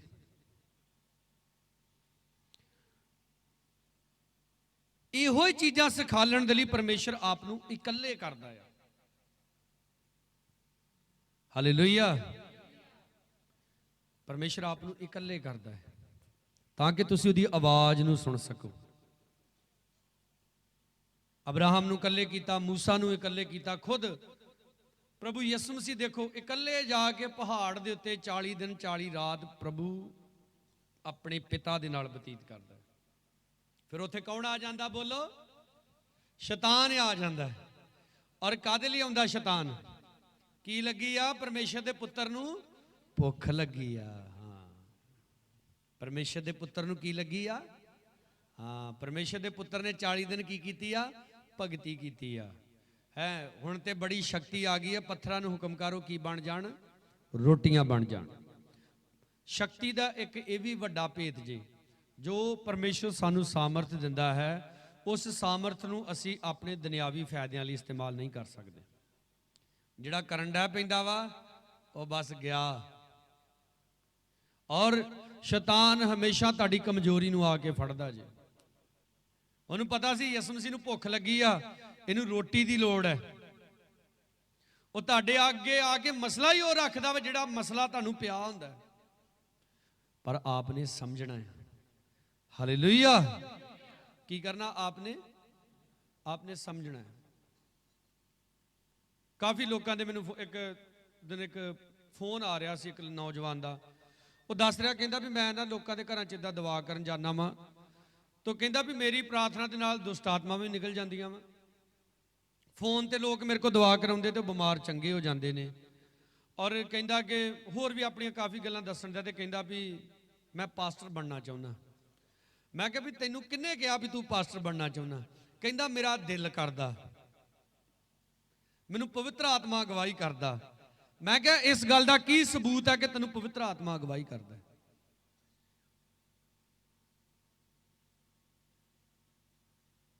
ਸ਼ੈਤਾਨ ਵੀ ਅਗਵਾਈ ਕਰਦਾ ਜੀ। ਤੂੰ ਘੱਟ ਨਹੀਂ ਹੁਣ ਲੈ, ਤੇਰੀ ਦਵਾ ਨਾਲ ਕਿਹੜੇ ਹੁਣ ਬਿਮਾਰ ਨਹੀਂ ਚੰਗੇ ਹੁੰਦੇ? ਉਹ ਬਿਮਾਰ ਚੰਗੇ ਹੋਣੇ, ਉਹ ਵਚਨ ਦੇ ਵਿੱਚ ਲਿਖਿਆ ਨਿਸ਼ਚਾ ਕਰਨ ਵਾਲਿਆਂ ਦੇ ਨਾਲ ਕੀ ਹੁੰਦੇ ਆ? ਨਿਸ਼ਾਨ ਹੁੰਦੇ ਆ। ਤੇ ਪਹਿਲਾ ਨਿਸ਼ਾਨ ਲਿਖਿਆ ਮੇਰਾ ਨਾਂ ਲੈ ਕੇ ਭੂਤਾਂ ਨੂੰ। ਅਗਰ ਤੁਹਾਡੀਆਂ ਦੁਆਵਾਂ ਦੇ ਨਾਲ ਬਿਮਾਰ ਚੰਗੇ ਹੋਣ ਡੈ ਪਏ, ਇਹਦਾ ਮਤਲਬ ਇਹ ਨਹੀਂ ਕਿ ਖੁਦਾ ਤੁਹਾਨੂੰ ਸੇਵਕ ਬਣਾਉਣਾ ਚਾਹੁੰਦਾ। ਜਦੋਂ ਉਹਦੀ ਮਰਜ਼ੀ ਆ ਉਹਨੇ ਉਦੋਂ ਬਣਾਉਣਾ ਤੁਹਾਨੂੰ। ਉਹਦੀ ਮਰਜ਼ੀ ਆ ਤੁਹਾਨੂੰ ਇੱਕ ਆਮ ਮਨੁੱਖ ਬਣਾ ਕੇ ਰੱਖਣਾ ਚਾਹੁੰਦਾ, ਤੁਸੀਂ ਆਮ ਹੀ ਬਣ ਕੇ ਰਹੋ। ਹਾਲੇਲੂਇਆ। ਇਸੇ ਲਈ ਤਾਂ ਮੈਂ ਦੱਸ ਰਿਹਾ ਕਿ ਪਰਮੇਸ਼ਰ ਚਾਹੁੰਦਾ ਤੁਸੀਂ ਇਕੱਲੇ ਹੋ ਜਾਓ। ਇਕੱਲੇ ਹੋ ਜਾਓ, ਤੁਸੀਂ ਇਕੱਲੇ ਰਹੋ ਤੁਸੀਂ, ਜਦ ਤੱਕ ਪਰਮੇਸ਼ਰ ਆਪਣੇ ਸੰਪੂਰਨ ਭੇਤ ਤੁਹਾਡੇ ਉੱਤੇ ਪ੍ਰਗਟ ਨਹੀਂ ਕਰ ਦਿੰਦਾ। ਦੇਖੋ ਮੂਸਾ ਜੇ 40 ਸਾਲ ਇਕੱਲਾ ਰਿਹਾ ਨਾ, ਤੇ ਖੁਦਾ ਨੇ ਉਹਦੇ ਮਗਰ ਲੱਖਾਂ ਲੋਕ ਲਾਤੇ। ਲੱਖਾਂ। ਕਿੰਨੇ ਲੋਕ? ਜਿਨ੍ਹਾਂ ਦੀ ਅਗਵਾਈ ਫਿਰ ਉਹ ਕਰਦਾ ਸੀ। ਅੱਜ ਤੁਸੀਂ ਆਪਣਾ ਇੱਕ ਯਾਰ ਨਹੀਂ ਛੱਡਣਾ ਚਾਹੁੰਦੇ। ਇੱਕ ਯਾਰ। ਉਹ ਐਤਵਾਰ ਤੁਹਾਨੂੰ ਕਹਿੰਦਾ ਵੀ ਵਾਂਢੇ ਚੱਲੀਏ, ਨਹੀਂ ਯਾਰ ਮੈਂ ਤੇ ਚਰਚ ਜਾਣਾ। ਵੇਖ ਲਾ ਤੂੰ ਚਰਚ ਤੇ ਹਰ ਐਤਵਾਰ ਜਾਣਾ, ਐਰਕਾ ਮੇਰੇ ਨਾਲ ਚੱਲ ਜਾ। ਤੁਹਾਨੂੰ ਮਜਬੂਰ ਕਰ ਦਿੰਦਾ, ਚੱਲ ਯਾਰ ਠੀਕ ਆ। ਪਰਮੇਸ਼ਰ ਪਤਾ ਹੀ ਆ ਤੈਨੂੰ ਯਾਰ ਵਾਰ ਮਾਫ ਥੋੜਾ ਕਰ ਦੇਣਾ। ਯਾਰਾਂ ਦਾ ਯਾਰ ਮੇਰਾ ਯਿਸੂ, ਮੇਰਾ ਹੱਕਦਾਰ ਮੇਰਾ, ਯਾਨੀ ਕਿ ਮੇਰੇ ਉੱਤੇ ਹੱਕ ਸਿਰਫ ਕਿਹਦਾ ਵਾ? ਬੋਲੋ ਸਾਰੇ, ਮੇਰੇ ਉੱਤੇ ਹੱਕ ਸਿਰਫ ਕਿਹਦਾ ਵਾ? ਪ੍ਰਭੂ ਯਿਸੂ ਦਾ ਹੈ।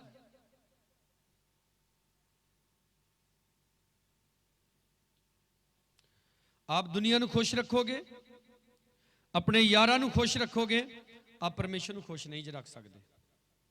लोग मूसा ਨੂੰ ਕਹਿੰਦੇ ਆ मूसा तू ਸਾਡੇ ਨਾਲ ਗੱਲਾਂ कर। तो परमेश्वर हर एक नाल गल करन दे लई मनुख बन के धरती ते आ गया। मत्ती दी इंजील 5 अध्याय दे विच लिखिया भीड़ नूं वेख के यसु मसीह पहाड़ ते चढ़ बैठा ते उहदे चेले उहदे कोल आके बह गए। जिहदी आवाज़ दे नाल पहाड़ कंब जांदा सी, अज उहदी आवाज़ नूं सुणन दे लई लोक उहदे कोल आके बहिंदे। उन्हें इस धरती के उत्ते आके अपने हत्थां पैरां 'च किल ठकवा के सिर ते कंडियां दा ताज पवा के सलीब ते चढ़ के अपनी कुर्बानी दी ताकि असीं बचाए जाइए। पर हुण ओह एक दिन फिर हालेलुया एक दिन फिर जबरदस्त परमेश्वर बन के आ रहा जे। उदों माफी का कोई मौका नहीं जे मिलेगा।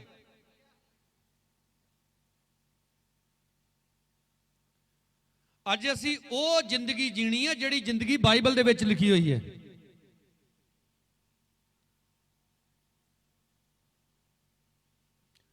अज जिथे मैं हथ फेर रहा की है भला, हाँ जी अख वा।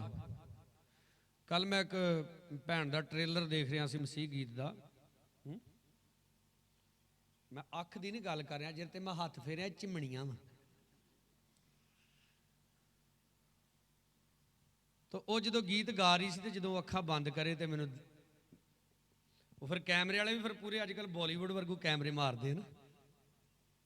तो उन्हें जड़ियाँ ये चिमनियां सी नकली लाइया भी दसो करनी तुसी परमेश्वर की वडियाई आ ते जड़ियाँ चिमनियां तेनू परमेश्वर ने लाइया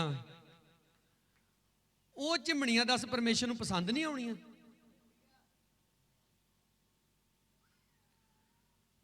असी स्टेज के उत्ते आके अपने आप नू इस तरीके नाल नहीं पेश करना कि लोग जड़े आ हैं कदी वो साड़ियाँ चिमनियां वेखण, कदी वो साडे आई लाइनर वेखण हैं।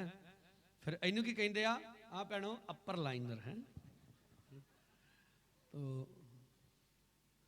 आ नौजवान भी कई बार कोई इत्थे लीक मरवा लैंदा, कोई इत्थे भरवट्टे च कट मरवा लैंदा।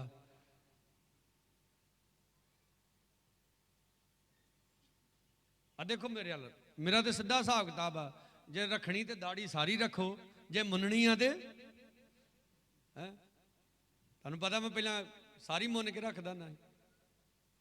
कई सारी मुन लेंदे तो इन्नी की छड्ड लेंदे, वो जिद्दां चिड़ी विठ कर गई हुंदी। वो परमेश्वर इस लई तो चाहुंदा तुसीं इकल्ले होवो ताकि तुहानूं सारियां चीज़ां सिखा सके। परमेश्वर का दास संत पलूस की लिखता है, पहला करंथियां कढ़ो सारे जने।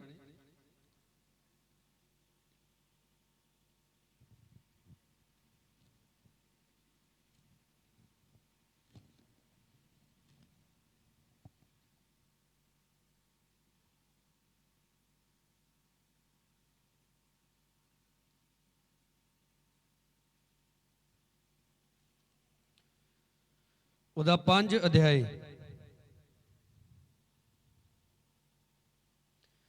लिखा, इस गल की पक्की खबर सुनिंदे जो तुहाडे विच हरामकारी हो रही है अते अजिही हरामकारी जो पराइयां कौमां विच भी नहीं हुंदी। चलो पलूस इत्थे हरामकारी की गल कर रहा। मैं कहूँगा अजकल बहुत सारिया कलीसियावां दे लोग जिहड़े आ, साडी कलीसिया च भी हो सकते, मैं दूजिआं नूं टारगेट करदा, परमेश्वर दे लोग हो के एहो जे पाप करदे जिहड़े दूसरे लोग भी नहीं पाप करते। तो फिर दसो आपां किद्दां बच निकलांगे, किद्दां साडी गति होएगी। बनावटी चीज़ां नूं परमेश्वर नहीं जे पसंद करदा, ये याद रखो हमेशा।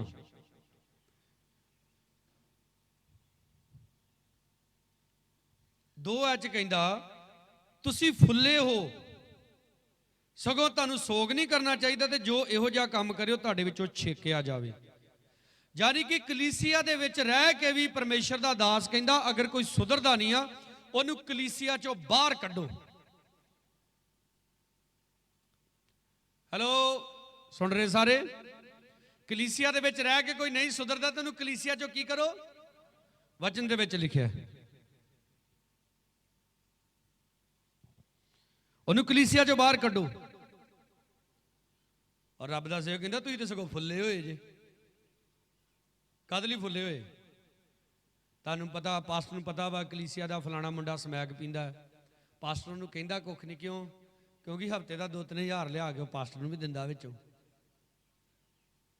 ਪਾਸਟਰ ਨੂੰ ਥੋੜਾ ਇਹ ਗੱਲ ਨਾਲ ਕੋਈ ਮਤਲਬ ਆ। ਉਹ ਸਮੈਕ ਪੀਵੇ, ਹੁੱਕਾ ਪੀਵੇ, ਪੀੜੀ ਪੀਵੇ, ਤਮਾਕੂ ਲਾਵੇ, ਜੋ ਮਰਜ਼ੀ ਕਰੇ। ਹਾਂ, ਪਾਸਟਰ ਨੂੰ ਤੇ ਸਪਲਾਈ ਆ ਰਹੀ ਹੈ ਨਾ। ਅਜੀਜ਼ੋ ਯਾਦ ਰੱਖੋ, ਅਗਰ ਅਸੀਂ ਕਲੀਸਿਆ ਦੇ ਵਿੱਚ ਰਹਿ ਕੇ ਸਭ ਤੋਂ ਪਹਿਲੀ ਗੱਲ ਇਹਨੂੰ ਨਹੀਂ ਸਮਝਦੇ ਕਿ ਪਰਮੇਸ਼ਰ ਚਾਹੁੰਦਾ ਹੈ ਕਿ ਹੁਣ ਸਿਰਫ ਤੁਸੀਂ ਹੋਵੋ ਤੇ ਤੁਹਾਡਾ ਪਰਮੇਸ਼ਰ ਹੋਵੇ। ਆ ਕਿੰਨਿਆਂ ਘਰਾਂ ਦੇ ਵਿੱਚ ਮੈਂ ਜਾ ਕੇ ਵੇਖਿਆ, ਆਹ ਜੀ ਸਾਡਾ ਬੈੱਡਰੂਮ, ਆਹ ਜੀ ਸਾਡਾ ਬਾਥਰੂਮ, ਆਹ ਜੀ ਡਰਾਇੰਗ ਰੂਮ, ਆਹ ਜੀ ਕਿਚਨ ਹੈ, ਆਹ ਜੀ ਲੋਬੀ, ਆਹ ਜੀ ਸਾਡੇ ਬਾਬਾ ਜੀ ਦਾ ਕਮਰਾ। ਲੋਕਾਂ ਨੇ ਆਪਣੇ ਕਮਰਿਆਂ ਦੇ ਵਿੱਚ ਜਗ੍ਹਾਵਾਂ ਬਣਾਈਆਂ ਹੋਈਆਂ ਆਪਣੇ ਬਾਬਿਆਂ ਦੀਆਂ, ਤੇ ਮਸੀਹ ਲੋਕਾਂ ਦੇ ਕੋਲ ਕੋਈ ਪ੍ਰਾਰਥਨਾ ਵਾਲਾ ਕਮਰਾ ਹੀ ਨਹੀਂ ਹੈਗਾ ਉਹਨਾਂ ਦੇ ਘਰ ਦੇ ਵਿੱਚ।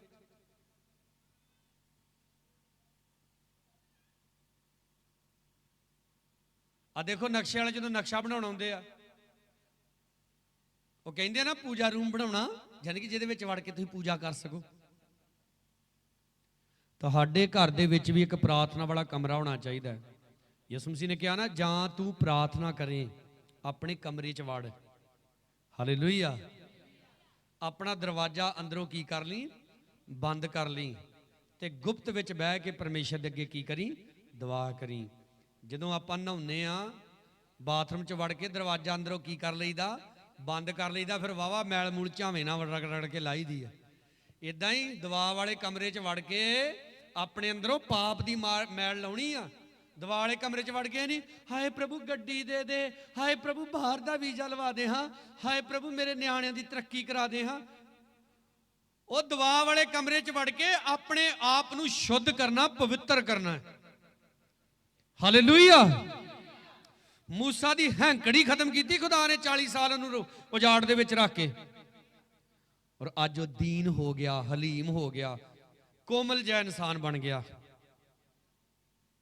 ਪਰਮੇਸ਼ਰ ਉਹਨੂੰ ਤੁਹਾਡੀ ਜ਼ਿੰਦਗੀ ਚੋਂ ਕੱਢਦਾ, ਚੱਲ ਤੂੰ ਵੀ ਨਿਕਲ, ਤੂੰ ਵੀ ਨਿਕਲ। ਤੂੰ ਇੱਕ ਦਿਨ ਤੁਸੀਂ ਵੇਂਦੇ, ਹਾਏ ਮੈਂ ਤੇ ਇਕੱਲਾ ਹੀ ਰਹਿ ਗਿਆ।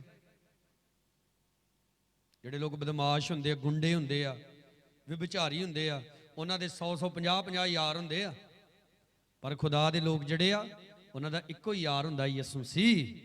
ਹਾਲੇਲੂਇਆ। ਔਰ ਆਪਣਾ ਸਮਾਂ ਯਿਸੂ ਨੂੰ ਦੇਣਾ। ਜਿੱਦਾਂ ਯਿਸੂ ਮਸੀਹ ਵਿੱਚ ਆਉਣ ਤੋਂ ਪਹਿਲਾਂ ਅਸੀਂ ਯਾਰਾਂ ਬੇਲੀਆਂ ਨਾਲ ਬਹਿ ਕੇ ਸਮਾਂ ਬਤੀਤ ਕਰਦੇ ਸੀ ਨਾ, ਅੱਜ ਜ਼ਿਆਦਾ ਤੋਂ ਜ਼ਿਆਦਾ ਸਮਾਂ ਆਪਣੇ ਯਿਸੂ ਮਸੀਹ ਦੇ ਨਾਲ ਬਹਿ ਕੇ ਬਤੀਤ ਕਰਨਾ ਹੈ। ਬੋਲੋ ਸਾਰੇ ਹਾਲੇਲੂਇਆ। 9 ਐਤ ਦੇ ਵਿੱਚ ਆਓ। ਮੈਂ ਆਪਣੀ ਪੱਤਰੀ ਵਿੱਚ ਤੁਹਾਨੂੰ ਇਹ ਲਿਖਿਆ, ਜੋ ਹਰਾਮਕਾਰਾਂ ਦੀ ਸੰਗਤ ਨਾ ਕਰਨੀ। 10 ਐਤ ਇਹ ਨਹੀਂ ਜੋ ਮੂਲੋਂ ਜਗਤ ਦੇ ਹਰਾਮਕਾਰਾਂ ਅਥਵਾ ਲੋਭੀਆਂ ਅਥਵਾ ਲੁਟੇਰਿਆਂ ਅਥਵਾ ਮੂਰਤੀ ਪੂਜਕਾਂ ਦੀ ਸੰਗਤ ਨਾ ਕਰਨੀ। ਕਹਿੰਦਾ ਨਹੀਂ ਤੇ ਫਿਰ ਤੁਹਾਨੂੰ ਜਗਤ ਚੋਂ ਨਿਕਲਣਾ ਪੈਂਦਾ। ਖੁਦਾ ਦਾ ਵਚਨ ਕਹਿੰਦਾ ਹੈ, ਤੁਹਾਨੂੰ ਇਹ ਕਿਹਾ ਗਿਆ ਕਿ ਹਰਾਮਕਾਰਾਂ ਦੀ, ਪਾਪੀ ਲੋਕਾਂ ਦੀ ਸੰਗਤ ਨਹੀਂ ਕਰਨੀ।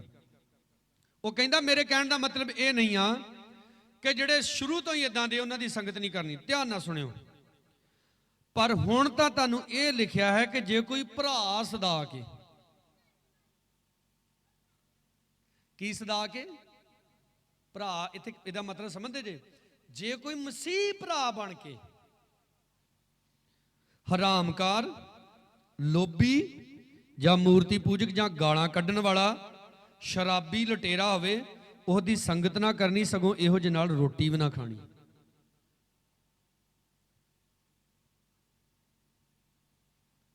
ਇਹੋ ਜਿਹੇ ਨਾਲ, ਬੋਲੋ, ਇਹੋ ਜਿਹੇ ਨਾਲ ਜਿਹੜਾ ਯਿਸੂ ਮਸੀਹ ਦਾ ਬਣ ਕੇ ਮੁੜ ਕੇ ਕੀ ਹੋ ਗਿਆ? ਵਿਗੜ ਗਿਆ। ਜਿਹੜਾ ਯਿਸੂ ਮਸੀਹ ਦਾ ਬਣ ਕੇ ਅੱਜ ਵੀ ਗਾਲਾਂ ਕੱਢਦਾ, ਜਿਹੜਾ ਯਿਸੂ ਮਸੀਹ ਦਾ ਬਣ ਕੇ ਅੱਜ ਵੀ ਲੰਗਰ ਪ੍ਰਸ਼ਾਦ ਖਾਂਦਾ।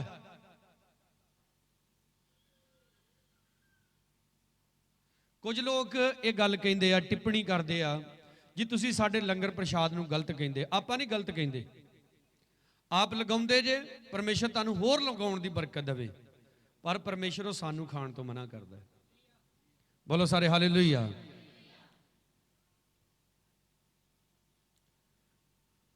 ਆਪ ਦੀ ਰਸੋਈ ਦੇ ਵਿੱਚ ਧਿਆਨ ਨਾਲ ਸੁਣੋ,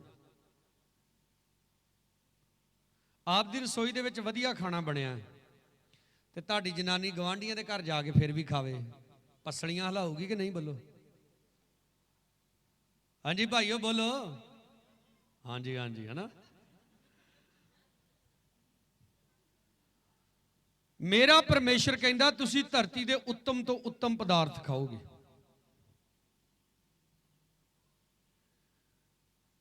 ਦੂਸਰਾ ਸੁਣੋ ਧਿਆਨ ਦੇ ਨਾਲ, ਅਸੀਂ ਪੰਜਾਬ ਦੇ ਵਿੱਚ ਰਹਿੰਦੇ ਹਾਂ। ਸਾਡੇ ਪੰਜਾਬ ਦਾ ਸਭ ਤੋਂ ਜਿਹੜਾ ਜ਼ਬਰਦਸਤ ਇਤਿਹਾਸ ਮੰਨਿਆ ਜਾਂਦਾ ਉਹ ਸਿੱਖਾਂ ਦਾ ਮੰਨਿਆ ਜਾਂਦਾ ਹੈ। ਸਿੱਖੀ ਦੇ ਵਿੱਚ ਜਿਹੜਾ ਲੰਗਰ ਸ਼ੁਰੂ ਕੀਤਾ ਸੀ ਉਹ ਬਾਬੇ ਨਾਨਕ ਨੇ ਸ਼ੁਰੂ ਕੀਤਾ ਸੀ, ਜਦੋਂ ਉਹਨੇ ਭੁੱਖਿਆਂ ਸਾਧੂਆਂ ਨੂੰ ਖਾਣਾ ਖਵਾਇਆ ਸੀ। ਅੱਜ ਵੀ ਜਿਹੜੇ ਸੜਕਾਂ ਦੇ ਉੱਤੇ ਲੰਗਰ ਲੱਗਦੇ ਆ, ਪਤਾ ਕਿਹਨਾਂ ਲਈ ਆ? ਜਿਹੜੇ ਮੇਲੇ ਜਾ ਰਹੇ ਆ ਉਹਨਾਂ ਵਾਸਤੇ ਆ, ਜਿਹੜੇ ਭੁੱਖੇ ਆ ਉਹਨਾਂ ਵਾਸਤੇ ਆ। ਜਦੋਂ ਆਪ ਨੇ ਨਾ ਮੇਲੇ ਜਾਣਾ ਨਾ ਆਪ ਭੁੱਖੇ ਜੇ, ਤੇ ਲੋਕਾਂ ਨੇ ਦਰਬਾਰ ਕਰ ਲਿਆ ਵਾ ਹੈ, ਲੰਗਰ ਲੱਗ ਜਾਂਦੇ ਆ ਤੇ ਲੋਕੀ ਆਪਣੇ ਘਰਾਂ 'ਚ ਅੱਗ ਵੀ ਨਹੀਂ ਬਾਲਦੇ। ਬਾਈਬਲ ਦੇ ਵਿੱਚ ਲਿਖਿਆ ਤੂੰ ਆਪਣੀ ਰੋਟੀ ਭੁੱਖਿਆਂ ਨੂੰ ਦੇ, ਹਾਲੇਲੂਇਆ, ਨਾ ਕਿ ਉਹਨਾਂ ਨੂੰ ਜਿਹੜੇ ਗੋਗੜਾਂ ਕੱਢ ਕੱਢ ਬੈਠੇ ਆ। ਦੂਸਰਾ ਦੇਖੋ, ਜਿਹੜੇ ਪ੍ਰਭੂ ਭੋਜ ਵਿੱਚ ਸ਼ਾਮਲ ਹੁੰਦੇ ਆ, ਬਾਈਬਲ ਦੇ ਵਿੱਚ ਲਿਖਿਆ ਕਿ ਤੁਸੀਂ ਪ੍ਰਭੂ ਦੀ ਮੇਜ਼ ਨਾਲੇ ਭੂਤਾਂ ਦੀ ਮੇਜ਼ ਦੋਵਾਂ 'ਚ ਸ਼ਾਮਲ ਨਹੀਂ ਹੋ ਸਕਦੇ। ਹੁਣ ਤੁਸੀਂ ਕਹੋਗੇ ਭੂਤਾਂ ਦੀ ਮੇਜ਼ ਕਿੱਥੋਂ ਆ ਗਈ? ਸੁਣੋ, ਜਿਹੜਾ ਖਾਣਾ ਮੁਰਦਿਆਂ ਲਈ ਬਣਾਇਆ ਜਾਂਦਾ ਹੈ ਉਹ ਭੂਤਾਂ ਦਾ ਖਾਣਾ ਹੁੰਦਾ ਹੈ, ਹਾਲੇਲੂਇਆ। ਜਿੱਦਾਂ ਮਰੇ ਦੇ ਨਾਂ ਦੀ ਕੀ ਕੱਢ ਦਿੰਦੇ ਆ? ਰੋਟੀ ਕੱਢ ਦਿੰਦੇ ਆ। ਇਹ ਜੀ ਚਰਾਏ 'ਚ ਇੱਕ ਬੰਨੇ ਫੋਟੋ ਰੱਖੀ ਹੁੰਦੀ ਏਦਾਂ ਮੇਜ਼ ਦੇ ਉੱਤੇ, ਹੈ, ਤੇ ਥੱਲੇ ਕੀ ਲਿਖਿਆ ਹੁੰਦਾ? ਫਲਾਣਾ ਸੌ ਸਵਰਗਵਾਸੀ। ਵੀ ਜੇ ਤੁਸੀਂ ਕਹਿੰਦੇ ਵੀ ਤੁਹਾਡਾ ਉਹ ਸਵਰਗਵਾਸੀ ਆ, ਤੇ ਫਿਰ ਉਹਦੀ ਰੋਟੀ ਕੱਢ ਕੇ ਚਰਾਏ ਤੇ ਭਲਾ ਕਿਉਂ ਰੱਖਦੇ ਆ? ਇਹ ਜੀ ਉਹ ਆਵੇ ਤੇ ਉੱਥੋਂ ਹੀ ਰੋਟੀ ਖਾ ਕੇ ਪਛਾਣ ਨੂੰ ਚੱਲ ਜੇ, ਸਾਡੇ ਨਿਆਣਿਆਂ ਨੂੰ ਨਾ ਕੇ ਡਰਾਵੇ। ਅੱਛਾ, ਇਹਦਾ ਮਤਲਬ ਤੁਸੀਂ ਇਹ ਯਕੀਨ ਕਰਦੇ ਜੇ ਵੀ ਜਿਹੜਾ ਤੁਹਾਡਾ ਮਰ ਗਿਆ ਉਹ ਸਵਰਗ 'ਚ ਨਹੀਂ ਗਿਆ, ਉਹ ਕਿੱਥੇ ਆ? ਇੱਥੇ ਪਾਉਂਦਾ ਫਿਰਦਾ। ਵੇਖੋ ਕੈਸੀਆਂ ਸੋਚਾਂ ਇਨਸਾਨਾਂ ਦੀਆਂ। ਫਿਰ ਦੇਖੋ, ਉਹ ਖਾਣਾ ਜਿਹੜਾ ਪਰਮੇਸ਼ਰ ਸਾਨੂੰ ਮਨਾ ਕਰਦਾ ਉਹ ਨਹੀਂ ਖਾਣਾ, ਭਾਵੇਂ ਉਹ ਕਿਸੇ ਦੇ ਘਰ ਦਾ ਵੀ ਹੋਵੇ। ਏਸਾਓ ਨੇ ਲੰਗਰ ਖਾਦਾ ਸੀ, ਪ੍ਰਸ਼ਾਦ ਖਾਦਾ ਸੀ, ਪਰ ਉਹਨੇ ਉਹ ਖਾਣਾ ਖਾਦਾ ਸੀ ਜਿਹੜਾ ਉਹਨੂੰ ਖਾਣਾ ਨਹੀਂ ਸੀ ਚਾਹੀਦਾ, ਜਿਹੜਾ ਉਹਦੇ ਭਰਾ ਨੇ ਬਣਾਇਆ ਸੀ, ਯਾਕੂਬ ਨੇ। ਇਸੇ ਲਈ ਖੁਦਾ ਤੁਹਾਨੂੰ ਕੱਲਿਆਂ ਕਰਦਾ, ਤੁਸੀਂ ਸਿੱਖੋ ਕੀ ਖਾਣਾ ਵਾ, ਕੀ ਨਹੀਂ ਖਾਣਾ, ਕੀ ਪੀਣਾ ਵਾ, ਕੀ ਨਹੀਂ ਪੀਣਾ, ਕੀ ਪਹਿਨਣਾ ਵਾ, ਕੀ ਨਹੀਂ ਪਹਿਨਣਾ। ਮੈਂ ਜਦੋਂ ਰੈਡੀਮੇਡ ਕੱਪੜੇ ਲੈਣਾ ਨਾ, ਰੈਡੀਮੇਡ ਕੱਪੜੇ ਪੈਂਟ ਸ਼ਰਟ ਟੀ ਸ਼ਰਟ ਖਰੀਦਾਂ, ਮੈਂ ਸਭ ਤੋਂ ਪਹਿਲਾਂ ਇਹ ਦੇਖਦਾ ਉਹਦੇ ਉੱਤੇ ਲਿਖਿਆ ਕੀ ਹੈ, ਉਹਦੇ ਤੇ ਕੀ ਲਿਖਿਆ ਹੈ, ਉਹਦੇ ਉੱਤੇ ਜਿਹੜੇ ਸ਼ਬਦ ਵਾ ਉਹਦਾ ਮੀਨਿੰਗ ਕੀ ਹੈ।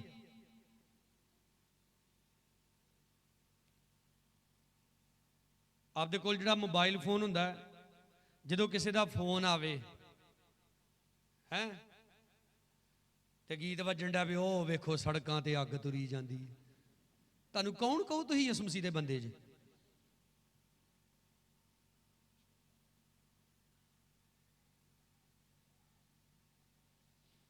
ਸਾਡੇ ਬਾਊ ਜੀ ਬੈਠੇ ਆ, ਅਸ਼ੋਕ ਹੁਣੀ ਹੈ ਮੇਰੇ ਫੇਵਰਟ ਹੈ, ਇਹ ਵੀ ਇੱਕ ਵਾਰੀ ਮੇਰੇ ਲਾਗੇ ਬੈਠਾ ਤੇ ਉਹ ਪਤਾ ਨਹੀਂ ਕੀ ਅੱਲਾ ਰੇ ਲਾਰੇ ਰਾਰੇ ਰਾਰੇ ਇਦਾਂ ਜਿਹਦੀ ਵੱਜੇ ਟਿਊਨ। ਮੈਂ ਇਹ ਕੀ ਆ? ਕਹਿੰਦਾ ਪਾਸ ਜੀ ਤੁਹਾਨੂੰ ਪਤਾ ਬੜੀ ਫੇਮਸ ਹੋਈ ਜੇ। ਉਹ ਜਿੰਨੀ ਮਰਜ਼ੀ ਹੋਈ ਹੋਵੇ, ਆਪਾਂ ਨੂੰ ਕੀ ਕਹਿਣਾ? ਆਪਾਂ ਯਿਸੂ ਦੇ ਆ, ਹਾਲੇਲੂਇਆ। ਆਪਾਂ ਯਿਸੂ ਦੇ ਲਹੂ ਦੇ ਦੁਆਰਾ ਖਰੀਦੇ ਗਏ, ਵੱਖਰੇ ਕੀਤੇ ਗਏ। ਬੋਲੋ ਕੀ ਕੀਤੇ ਗਏ? ਵਚਨ ਤੇ ਸਾਨੂੰ ਇੱਥੋਂ ਤੱਕ ਕਹਿਣ ਦਿਆ ਕਿ ਜਿਹੜਾ ਕਲੀਸਿਆ ਦਾ ਬੰਦਾ ਮਸੀਹ ਭਰਾ ਬਣ ਕੇ ਹਰਾਮਕਾਰ ਹੋ ਗਿਆ, ਫਿਰ ਤੋਂ ਸ਼ਰਾਬੀ ਹੋ ਗਿਆ, ਲਟੇਰਾ ਹੋ ਗਿਆ, ਗਾਲਾਂ ਕੱਢਣ ਵਾਲਾ ਹੋ ਗਿਆ, ਨੋ ਜੈਮਸੀ ਦੀ ਚਾਹ ਵੀ ਨਹੀਂ ਬਹਿ ਕੇ ਪੀਣੀ ਉਹਦੇ ਨਾਲ, ਰੋਟੀ ਵੀ ਨਹੀਂ ਬਹਿ ਕੇ ਖਾਣੀ ਉਹਦੇ ਨਾਲ, ਤੇ ਆ ਕੇ ਉਹਨੂੰ ਰੀਅਲਾਈਜ਼ ਹੋਵੇ ਕਿ ਪਰਮੇਸ਼ਰ ਆਪ ਨੂੰ ਛੱਡ ਚੁੱਕਾ ਹੈ। ਹਾਲੇਲੂਇਆ। 4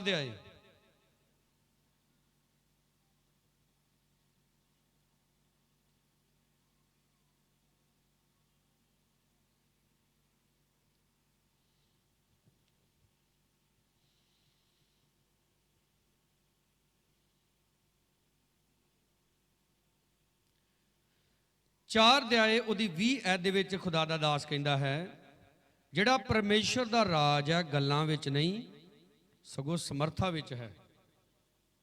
ਕਾਦੇ ਵਿੱਚ ਹੈ?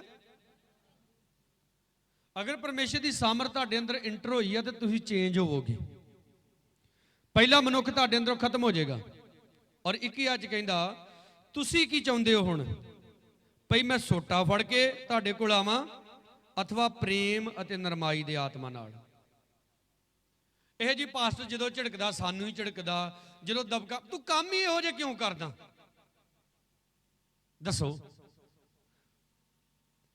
ਇਹਦੇ 2 ਗੱਲਾਂ ਕਹਿ ਰਿਹਾ ਪਰਮੇਸ਼ਰ ਦਾ ਦਾਸ। ਕਹਿੰਦਾ ਤੁਸੀਂ ਕੀ ਚਾਹੁੰਦੇ ਜੇ? ਮੈਂ ਤੁਹਾਡੇ ਕੋਲ ਸੋਟਾ ਫੜ ਕੇ ਆਵਾਂ ਜਾਂ ਪ੍ਰੇਮ ਤੇ ਨਰਮਾਈ ਨਾਲ ਆਵਾਂ? ਕਦੋਂ ਫੜਦਾ ਪਰਮੇਸ਼ਰ ਸੋਟਾ? ਅਜਾਲੀ ਦੇ ਕੋਲ ਇੱਕ ਸੋਟਾ ਹੁੰਦਾ ਹੈ, ਜਦੋਂ ਭੇਡ ਐ ਨੂੰ ਕਿਤੇ ਗਲਤ ਪਾਸੇ ਨੂੰ ਜਾਣ ਲੱਗਦੀ ਫੇਰ ਉਹ ਕਰਦਾ ਚੱਲ ਇਧਰ ਨੂੰ, ਨਹੀਂ ਮੰਨਦੀ ਫਿਰ ਉਹ ਮਾਰਦਾ ਵੀ ਆ। ਉਸੇ ਸੋਟੇ ਨਾਲ ਹਿੱਕ ਕੇ ਪਰਮੇਸ਼ਰ ਮੂਸਾ ਨੂੰ ਲੈ ਗਿਆ ਸੀ ਮਦਿਆਨ ਦੇ ਵਿੱਚ, ਔਰ ਉੱਥੇ ਜਾ ਕੇ ਉਹਨੂੰ ਤਿਆਰ ਕੀਤਾ। ਔਰ ਖੁਦਾ ਦਾ ਸ਼ੁਕਰ ਕਰਿਆ ਕਰੋ, ਆਪ ਜਦੋਂ ਘਰ ਦੇ ਵਿੱਚ ਇਕੱਲੇ ਜੇ ਬੈਠ ਕੇ ਪਰਮੇਸ਼ਰ ਦੇ ਨਾਲ ਟਾਈਮ ਬਤੀਤ ਕਰੋ, ਪਰਮੇਸ਼ਰ ਦੇ ਨਾਲ ਸਮਾਂ ਬਤੀਤ ਕਰੋ। ਅੱਜ ਮੈਂ ਤੁਹਾਡੇ ਸਾਹਮਣੇ ਖੜਾ ਪ੍ਰਚਾਰ ਕਰ ਰਿਹਾ, ਉਹ ਇਸ ਕਰਕੇ ਆ ਕਿਉਂਕਿ ਪਰਮੇਸ਼ਰ ਨੇ ਤਿਆਰ ਕੀਤਾ ਹੈ। ਬੋਲੋ ਹਾਲੇਲੂਇਆ। ਇਹ ਖੁਦਾ ਦੇ ਕੰਮ ਇਦਾਂ ਨਹੀਂ ਹੋ ਜਾਂਦੇ, ਐਵੇਂ ਨਹੀਂ ਹੋ ਜਾਂਦੇ। ਯਾਰ ਆਪਾਂ ਛੱਡਣਾ ਨਹੀਂ ਚਾਹੁੰਦੇ, ਗਲਤ ਲੋਕਾਂ ਨੂੰ ਆਪਾਂ ਛੱਡਣਾ ਨਹੀਂ ਚਾਹੁੰਦੇ, ਔਰ ਤੇ ਚਾਹੁੰਦੇ ਆ ਪਰਮੇਸ਼ਰ ਸਾਨੂੰ ਬਰਕਤ ਦੇਵੇ। ਜਦੋਂ ਅਬਰਾਹਾਮ ਦਾ ਵੱਡਾ ਮੁੰਡਾ ਜਿਹੜਾ ਹਾਜਰਾਂ ਤੋਂ ਜੰਮਿਆ ਸੀ, ਜਦੋਂ ਉਹ, ਧਿਆਨ ਨਾਲ ਸੁਣਿਓ, ਜਦੋਂ ਇਜਹਾਕ ਨੂੰ ਤੰਗ ਕਰਦਾ ਸੀ ਤੇ ਸਾਰਾ ਕਹਿੰਦੀ ਇਹਨੂੰ ਤੇ ਇਹਦੀ ਮਾਂ ਨੂੰ ਘਰੋਂ ਕੀ ਕਰ, ਬਾਹਰ ਕੱਢ ਦੇ। ਧਿਆਨ ਨਾਲ ਸੁਣੋ, ਕੀ ਕਹਿੰਦੀ ਸਾਰਾ? ਇਸਮਾਈਲ ਨੂੰ ਤੇ ਉਹਦੀ ਮਾਂ ਨੂੰ ਘਰੋਂ ਕੀ ਕਰਦੇ? ਅਬਰਾਹਾਮ ਕਹਿੰਦਾ ਵੀ ਇਹ ਤੇ ਕੰਮ ਬੜਾ ਔਖਾ ਵਾ, ਦਵਾ 'ਚ ਗਿਆ। ਸੁਣੋ, ਪ੍ਰਾਰਥਨਾ ਕਰਨ ਦੇ ਲਈ ਇਸੇ ਲਈ ਕਹੀਦਾ ਹੈ, ਪ੍ਰਾਰਥਨਾ ਵਿੱਚ ਸਾਨੂੰ ਅਗਵਾਈ ਮਿਲਦੀ ਹੈ।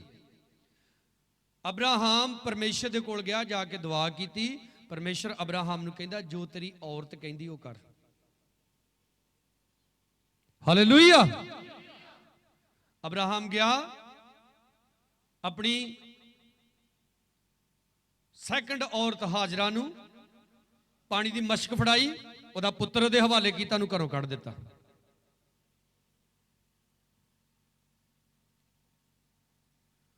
ਉਹ ਸਾਨੂੰ ਉਹ ਕੰਮ ਵੀ ਕਰਨੇ ਪੈਂਦੇ ਆ ਜਿਹੜੇ ਅਸੀਂ ਕਰਨੇ ਨਹੀਂ ਚਾਹੁੰਦੇ।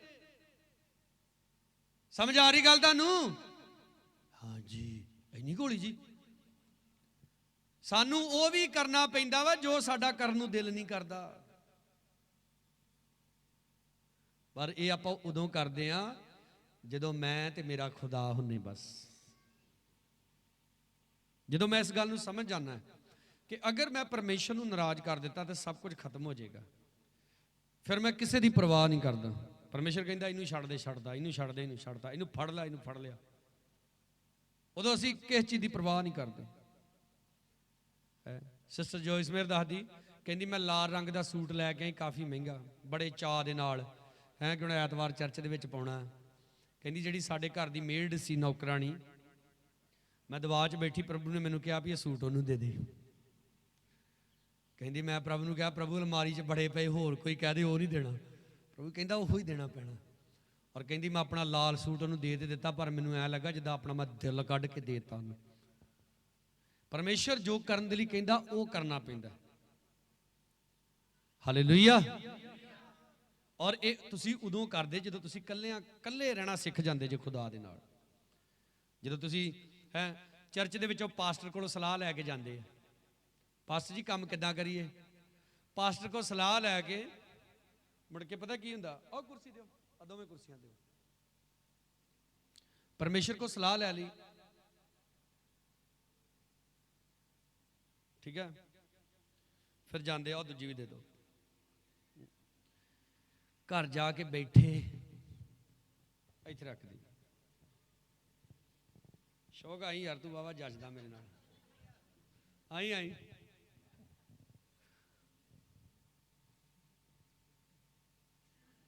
बैठ जीते अज वाल आ गए।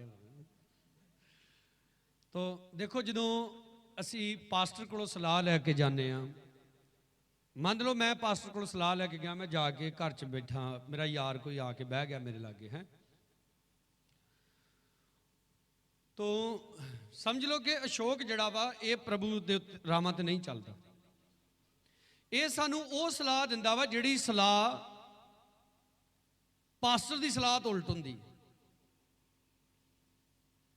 और आप फिर पता की समझते, ये तो मेरा यार वा, ठीक है, कट्ठे आप उम्रां बतीत कीतियां वा, जो सलाह इन्हें देनी आ वो सही आ, पास्टर की सलाह ठीक नहीं।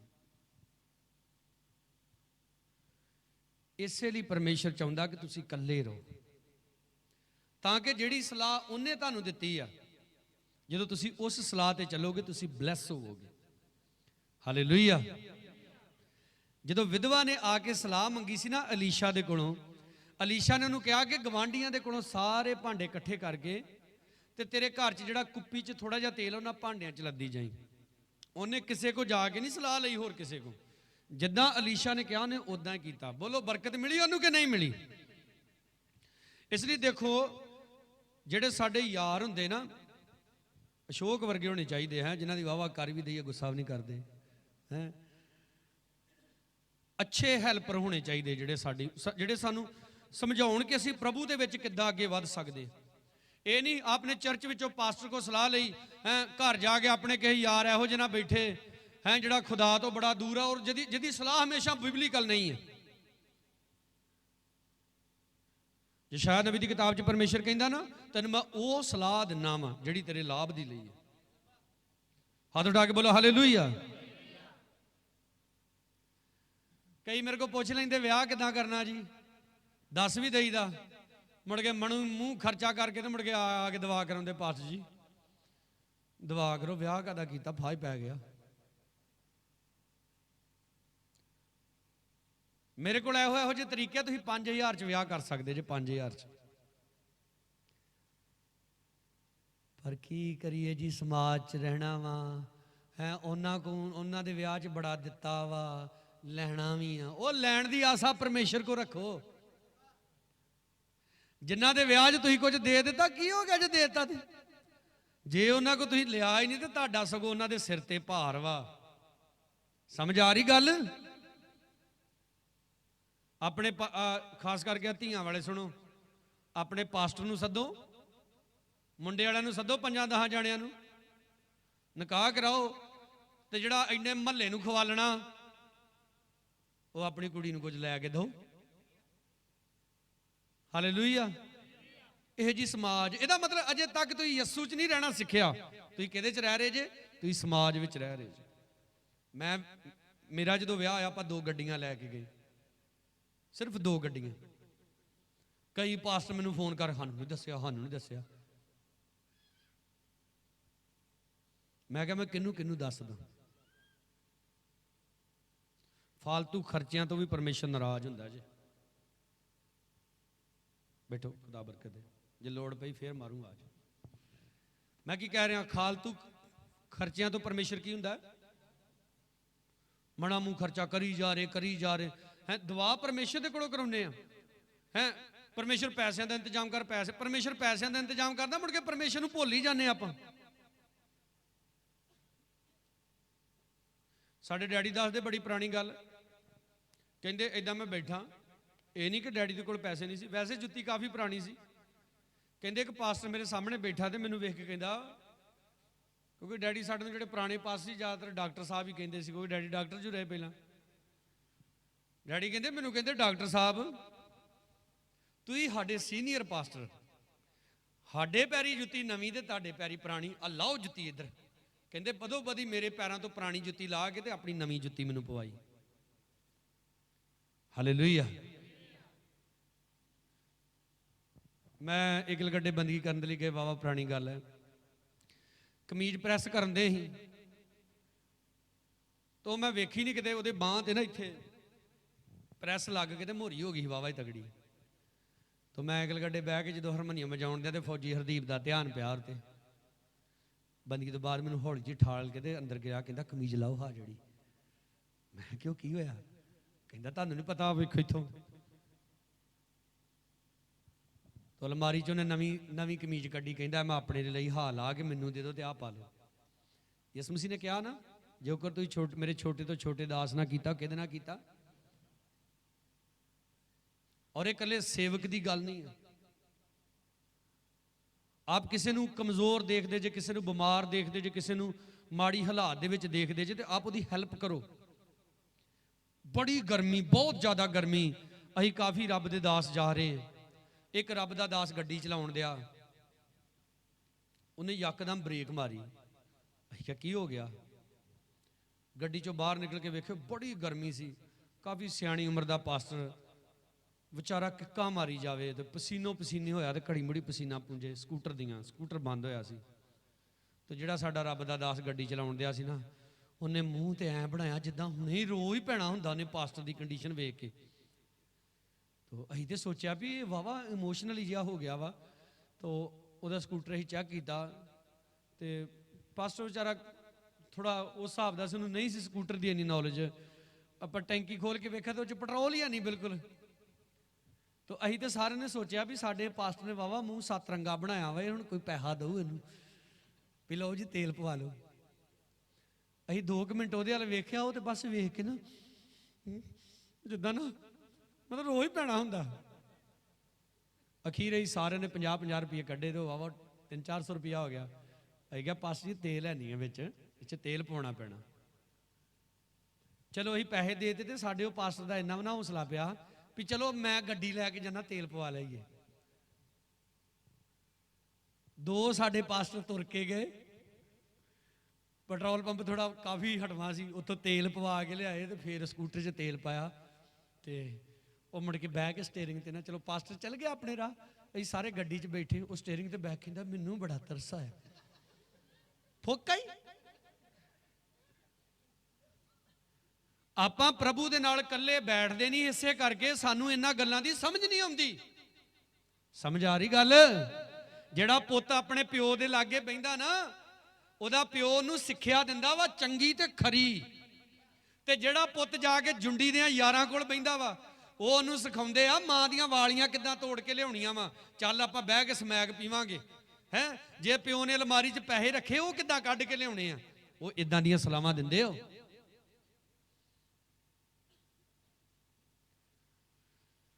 ਦਾਊਦ ਰਾਜਾ ਸੀ। ਦਾਊਦ ਦੇ ਕਿੰਨੇ ਯਾਰ ਸੀ ਤੁਸੀਂ ਦੱਸੋ ਮੈਨੂੰ?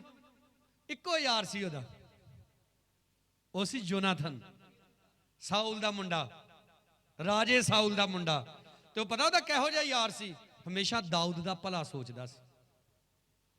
ਆਪਣੇ ਪਿਓ ਦੇ ਵੀ ਖਿਲਾਫ ਬੜੀ ਵਾਰੀ ਗਿਆ, ਆਪਣੇ ਪਿਓ ਨੂੰ ਕਹਿੰਦਾ ਤੂੰ ਗਲਤ ਵਾ, ਦਾਊਦ ਸਹੀ ਆ, ਕਿਉਂਕਿ ਪਿਓ ਗਲਤ ਹੋ ਚੁੱਕਾ ਸੀ। ਅੱਜ ਸਾਡੇ ਕੈਸੇ ਯਾਰ ਹੈ, ਕੈਸੇ ਲੋਕਾਂ ਨਾਲ ਸਾਡੀ ਦੋਸਤੀ ਹੈ। ਇਕੱਲੇ ਰਹਿਣਾ ਸਿੱਖੋ। ਹਾਲੇਲੂਇਆ। ਪ੍ਰਭੂ ਦੇ ਅੱਗੇ ਦੁਆ ਕਰਿਆ ਕਰੋ, ਪ੍ਰਭੂ ਮੈਂ ਹੋਵਾਂ ਤੇ ਬਸ ਤੂੰ ਹੋਵੇਂ, ਨਹੀਂ ਚਾਹੀਦਾ ਹੋਰ ਕੋਈ। ਮੇਰੇ ਨਾਲ ਜੀ ਕੋਈ ਬੰਦਗੀ ਤੇ ਨਹੀਂ ਆਉਂਦਾ। ਮੈਂ ਇਕੱਲਾ ਜਾਂਦਾ ਰਿਹਾ ਸਾਈਕਲ ਤੇ ਬੰਦਗੀ ਕਰਨ ਦੇ ਲਈ, ਉਹ ਵੀ ਸਾਈਕਲ ਤੇ, ਔਰ ਰਾਤ ਇਕੱਲਾ ਹੀ ਸਾਈਕਲ ਤੇ ਵਾਪਸ ਆਉਂਦਾ ਰਿਹਾ। ਇੱਕ ਵਾਰੀ ਮੈਨੂੰ ਕੁੱਤੇ ਪੈ ਗਏ, ਠੀਕ ਹੈ। ਆ ਜਿਹੜੀ ਸਾਡੀ ਮੇਨ ਸੜਕ ਹੈ ਬਣਦੀ ਸੀ ਉਦੋਂ, ਸਿੰਗਲ ਹੁੰਦੀ ਸੀ ਤੇ ਡਬਲ ਹੋ ਰਹੀ, ਚੌੜੀ ਹੋ ਰਹੀ। ਤਾਂ ਮੈਂ ਕਿਸ਼ਨਕੋਟ ਤੋਂ ਕਾਲੇ ਸ਼ਕਾਲੇ ਨੂੰ ਆਇਆ ਤੇ ਮੇਰੇ ਮਗਰ ਕੁੱਤੇ ਪੈ ਗਏ। ਮੈਂ ਬੜਾ ਸਾਈਕਲ ਭਜਾਇਆ, ਉਹ ਮੇਰਾ ਖੜਾ ਨਾ ਛੱਡਣ। ਅਖੀਰ ਮੈਂ ਸਾਈਕਲ ਦੀ ਬ੍ਰੇਕ ਮਾਰੀ। ਮੈਂ ਕਿਹਾ ਕੁੱਤਿਓ ਯਸੂ ਦੇ ਨਾਲ ਖੜ ਜਾਓ ਇੱਥੇ, ਇਦਾਂ ਹੀ ਬੋਲਿਆ ਮੈਂ। ਉਹ ਚੁੱਪ ਕਰਕੇ ਖਲੋ ਗਏ, ਪੂਛਾਂ ਜੀਆਂ ਹਲਾਈਆਂ ਤੇ ਪਛਾਣ ਮੁੜ ਗਏ। ਉਹ ਕਹਿੰਦਾ ਮੈਂ ਤੇਰੇ ਆਉਣ ਜਾਣ ਵਿੱਚ ਵੀ ਤੇਰੀ ਰੱਖਿਆ ਕਰਾਂਗਾ। ਬੋਲੋ ਹਾਲੇਲੂਇਆ। ਔਰ ਮੈਨੂੰ ਬੜੀ ਖੁਸ਼ੀ ਹੋਈ ਕਿ ਵਾਕਿਆ ਪ੍ਰਭੂ, ਭਾਵੇਂ ਮੈਂ ਸਾਈਕਲ ਤੇ ਜਾਣਾ, ਪ੍ਰਭੂ ਮੇਰੇ ਨਾਲ ਹੈ। ਸਾਡੇ ਇੱਕ ਬ੍ਰਦਰ ਨੇ ਮੈਨੂੰ ਫੋਨ ਕੀਤਾ ਦਿੱਲੀ ਦੇ ਲਾਗੋਂ, ਕਹਿੰਦੇ ਜੀ ਅਸੀਂ ਤੁਹਾਨੂੰ ਬੁਲਾਉਣਾ ਆਪਣੇ ਕੋਲ। ਮੈਂ ਕਿਹਾ ਕੁਝ 20 ਦਿਨ ਪਹਿਲਾਂ ਦੱਸਣਾ ਪਏਗਾ ਸਾਨੂੰ। ਕਹਿੰਦੇ ਤੁਹਾਡੇ ਆਉਣ ਦਾ ਕੀ ਖਰਚਾ? ਮੈਂ ਕਿਹਾ ਕੋਈ ਖਰਚਾ ਨਹੀਂ। ਕਹਿੰਦੇ ਫਿਰ ਤੁਹਾਡੀ ਗੱਡੀ 'ਚ ਤੇਲ ਕਿੰਨੇ ਦਾ ਬਣਨਾ ਸਾਨੂੰ ਦੱਸ ਦਿਓ। ਮੈਂ ਮੇਰੇ ਕੋਲ ਗੱਡੀ ਹੈ ਨਹੀਂ। ਜਦੋਂ ਮੈਂ ਇੰਨੀ ਗੱਲ ਕਹੀ ਨਾ, ਉਹ ਕਹਿੰਦਾ ਅੱਛਾ। ਫਿਰ ਕਹਿੰਦਾ ਕੋਈ ਨਹੀਂ ਬਾਅਦ 'ਚ ਦੱਸਾਂਗੇ। ਤੁਸੀਂ ਸਮਝੇ ਪਹਿਲਾਂ?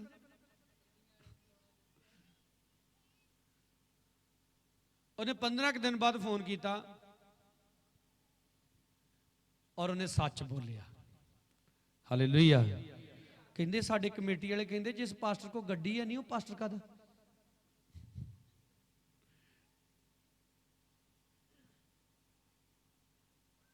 ਐਸੀ ਸੋਚ ਵਾਲੇ ਲੋਕ ਖੁਦਾ ਦੇ ਕੋਲੋਂ ਕਦੇ ਬਰਕਤ ਨਹੀਂ ਪਾ ਸਕਦੇ।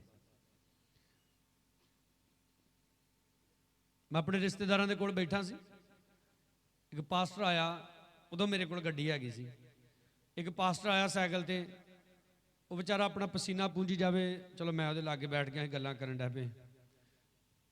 ਵਾਹ ਇਹਨਾਂ 15 ਕੁ ਮਿੰਟਾਂ ਬਾਅਦ ਉਹਨਾਂ ਪਾਣੀ ਲਿਆਂਦਾ, ਦੁਆ ਕਰਕੇ ਉਹ ਚੱਲ ਗਿਆ। ਫਿਰ ਮੈਂ ਰਿਸ਼ਤੇਦਾਰਾਂ ਆਪਣਿਆਂ ਦੀ ਚੰਗੀ ਖਬਰ ਲਈ ਜਰਾ। ਉਹ ਮੈਂ ਕਿਹਾ ਮੈਂ ਕਈ ਵਾਰੀ ਵੇਖਿਆ ਫਲਾਣਾ ਪਾਸਟਰ ਤੁਹਾਡੇ ਘਰ ਆਉਂਦਾ, ਤੁਹਾਨੂੰ ਤੇ ਸਾਰੇ ਟੱਬਰ ਨੂੰ ਜਿੱਦਾਂ ਖਿੱਖਰਾਂ ਲੜ ਜਾਂਦੀਆਂ, ਤੁਸੀਂ ਕੋਈ ਆਉਣ ਭੱਜਾ ਫਿਰਦਾ, ਤੁਸੀਂ ਪਾਣੀ ਮਹਾ ਲਿਆਂਦਾ। ਉਹ ਕਹਿੰਦੇ ਨਹੀਂ ਇਹ ਮਾੜਾ ਮੋਟਾ ਹੀ ਆ।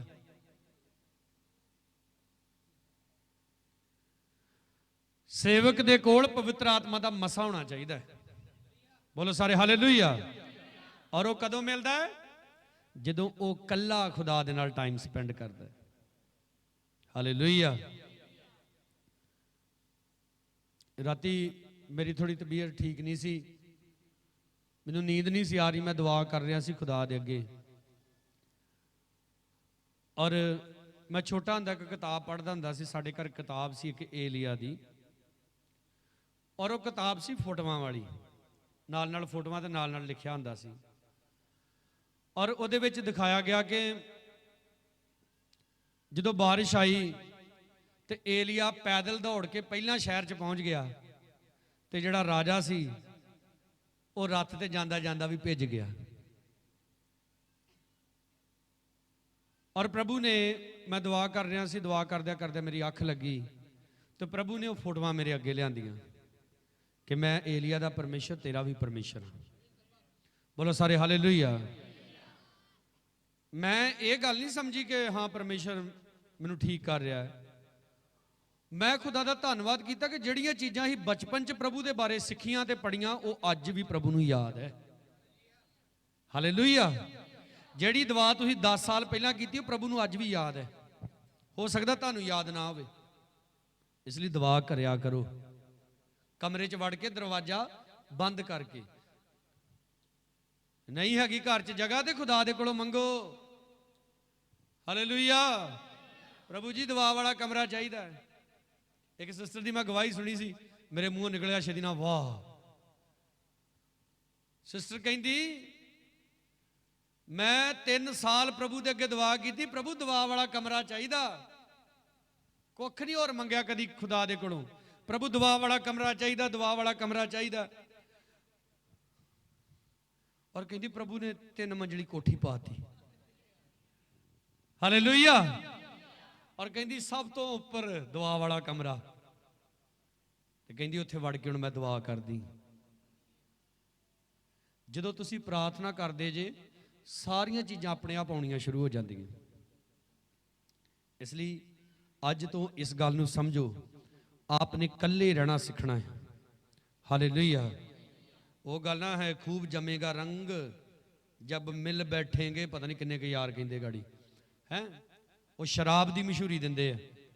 आपने रंग जे जमाना वा तो यसु मसीह दे नाल बहना सीखना। किहदे नाल? उच्ची बोलो, किहदे नाल बहना सीखना? प्रभु यसु मसीह दे नाल बहना सीखना है।